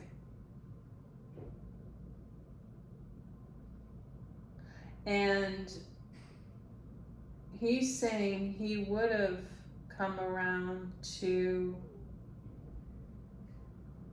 because he saw a little bit of this. He's saying SRA. This is going to be, this is starting to be uncovered, calling it's satanic ritual abuse. Many people who grew up with this are coming out and talking about it. He wants me to talk about it more. And this is all tying in together with all of these like ceremonies that we're seeing, with the symbolism, the dark symbolism.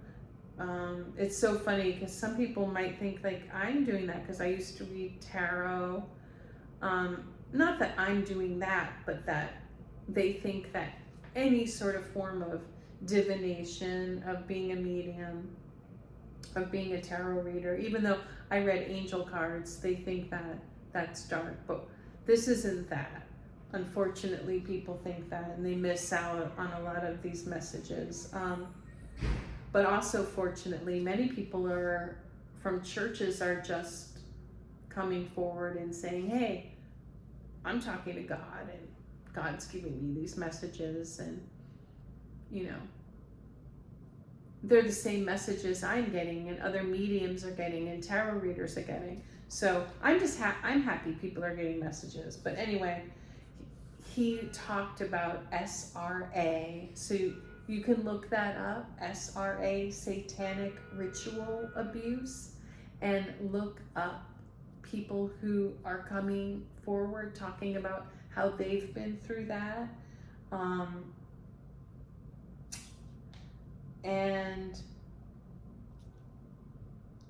you know, it's about those weird parties. Hollywood has them, the substances, children with adults. It's a lot about humiliation, sacrifices. He's saying beware of, you know, when you join any sort of industry where there's power and money, or even in dating. A lot of people are imitating this in dating life, even in friendships. I've hung out with people for, you know, just met them the first time and they just snap a picture of you. That's a very small form of this kind of, it's blackmail. It's like, haha, I've got something of you. But he's saying, like, there's real darkness of like young people going to Hollywood and going to parties, and this is before they have any power or fame, protection, and they're given substances, and then a lot of them are given masks, and other people are wearing masks, and they do stuff to them, and they take pictures, and then they have blackmail over them. So yeah, a lot of, I forgot, but now this is all tying in. So, you know, Matthew Perry is making you all aware, more aware, or just bringing this up, awareness of protecting yourself, satanic ritual abuse, knowing when you're a liability, addictions, incompatibility. That's a lot, Matthew. Thank you. I didn't know. I forgot I wrote all of this with you. He said, how's that for being serious? He was like, ho, ho, ho, when people said he couldn't be serious.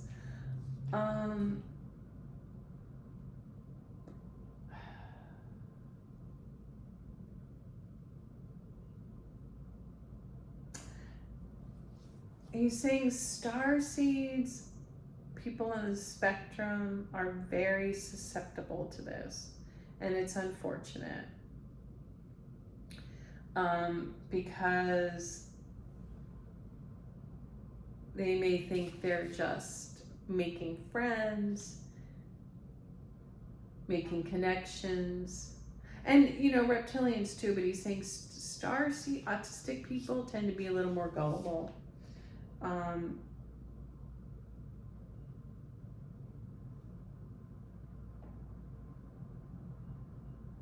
And he's saying watch out for the traps. Watch out for getting trapped with people who have bad intentions. And just be careful. So now let's get into his passing. And so when I tell you guys how he passed, you'll understand why he's putting these messages out there. So, like I said, he made himself vulnerable. He was letting people know his routines. And so he was being watched. And who was he being watched by? So I am not going to give you names, but for my safety, he's saying that people were hired. There were people who he was on a list. There's a list of people who are a liability. He was considered a liability because of the money. It's really hard to explain. It's not just about money, but so a lot of it had to do with the residuals he was receiving.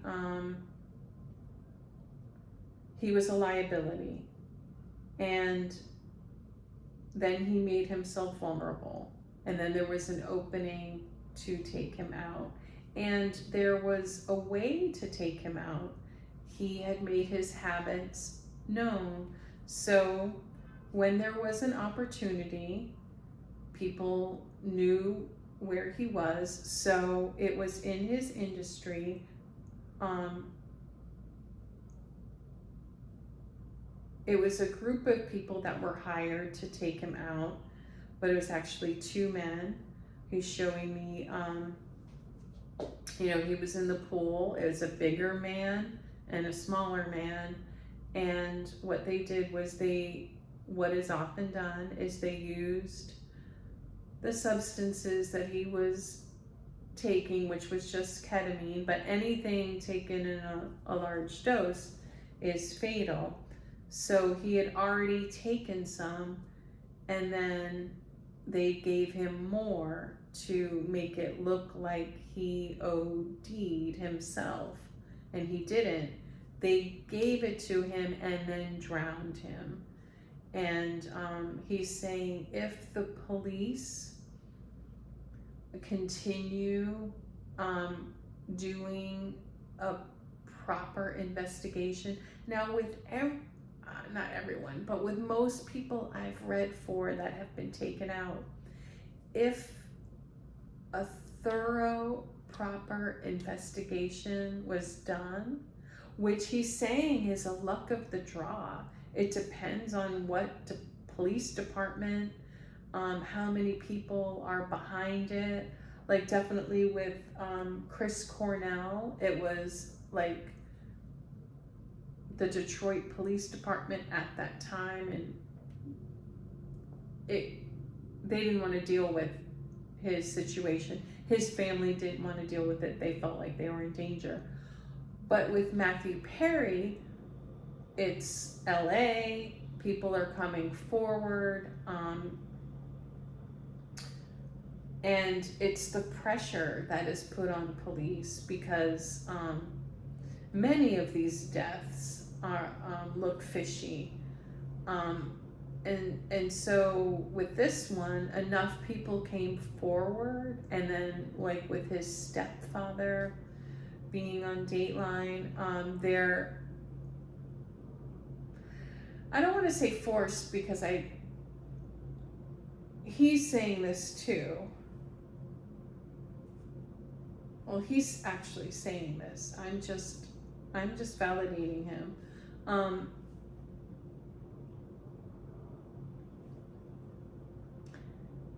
He doesn't want to criticize police.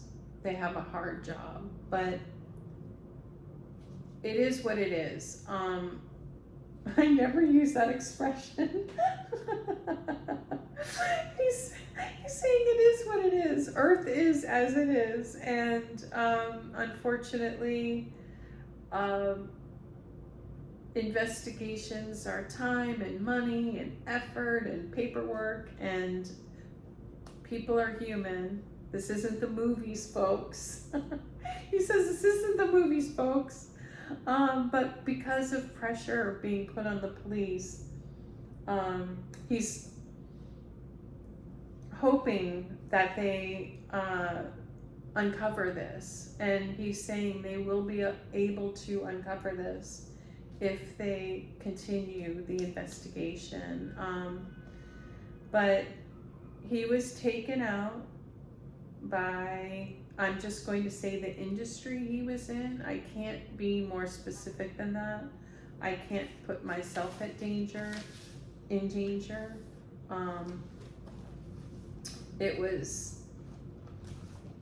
They were hired, and they found an opportunity. There's a combination of factors, and he would like justice, but he would love if someone listening to this took caution and was able to save themselves from danger. And he's saying, like, living alone makes you vulnerable, being a liability,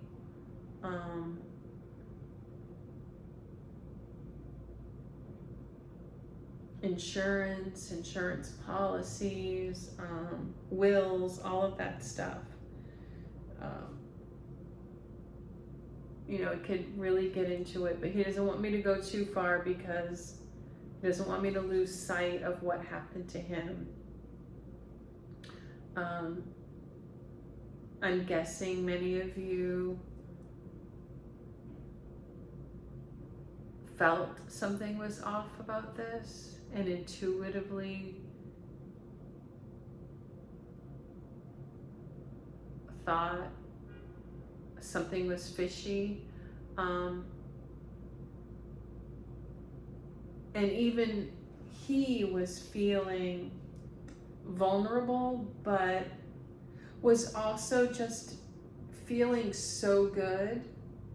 And he really wants to make that clear. Be careful. And he hates to say this. Just be careful when you're feeling really good. You're feeling really like open and like things are good, because don't ruin that feeling, but temper it with knowing that there could be people with bad intentions. And he's saying this could, even just be like a date or a party or something like that. And he's saying many of you will understand this when you're feeling really good and maybe you go to a party and then, you think you're just having a conversation and, someone makes a cheap play. He's saying not like a genuine flirtation, but the difference, like crosses a boundary, is creepy.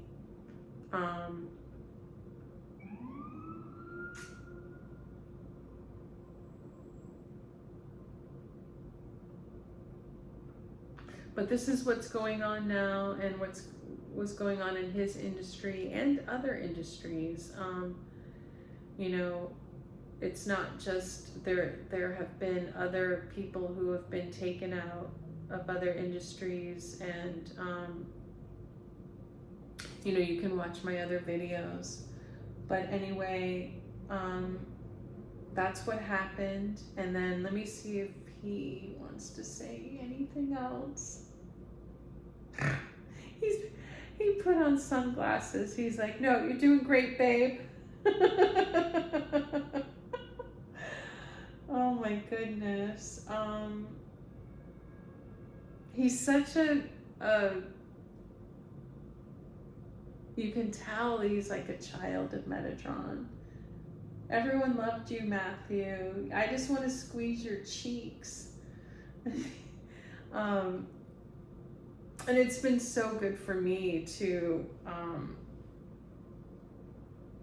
understand all of these dynamics. Please watch my other videos so you understand these dynamics between star seeds and reptilians, and then even myself, like someone like Matthew Perry.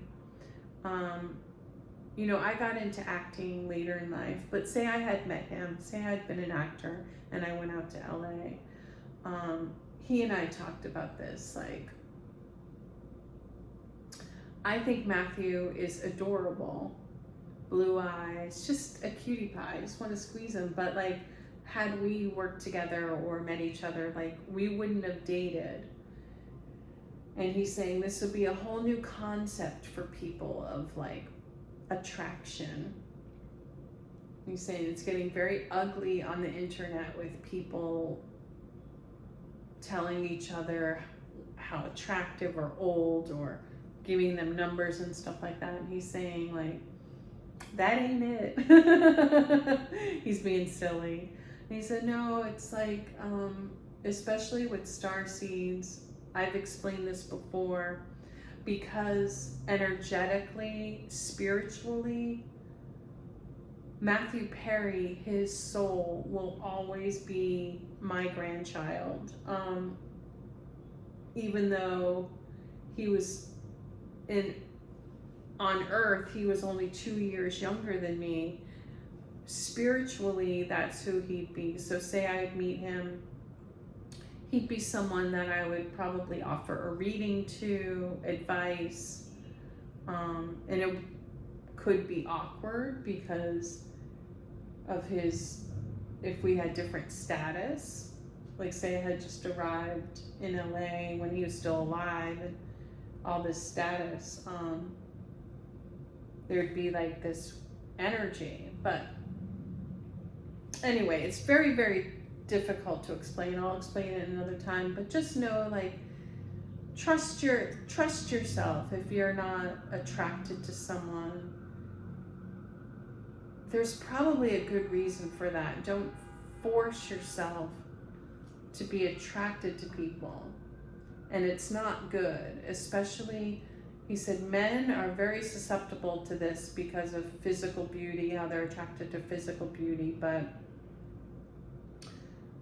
he would really like men to really pay attention to who they're attracted to. I've had starseed women on here who were taken advantage of, marrying even a gay male who had no attraction to them, but they used them for their money, their status. I'll get into this in other videos, but I'm losing my voice, and Matthew Perry has a lot more to say, but for now, he's gonna wrap it up. I love you, Matthew.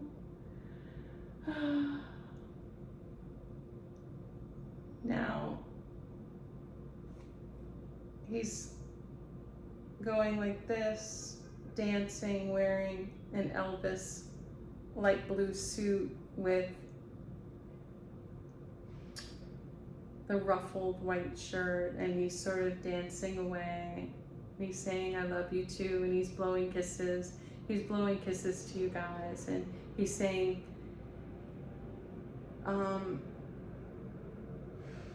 pray to him, especially about what we've talked about. He's around. He'd love to talk. He's saying, especially if you feel like you don't have anyone to talk to him. All right, guys, I'm really gonna go. This was very long. I will come on soon. All right, have a good night.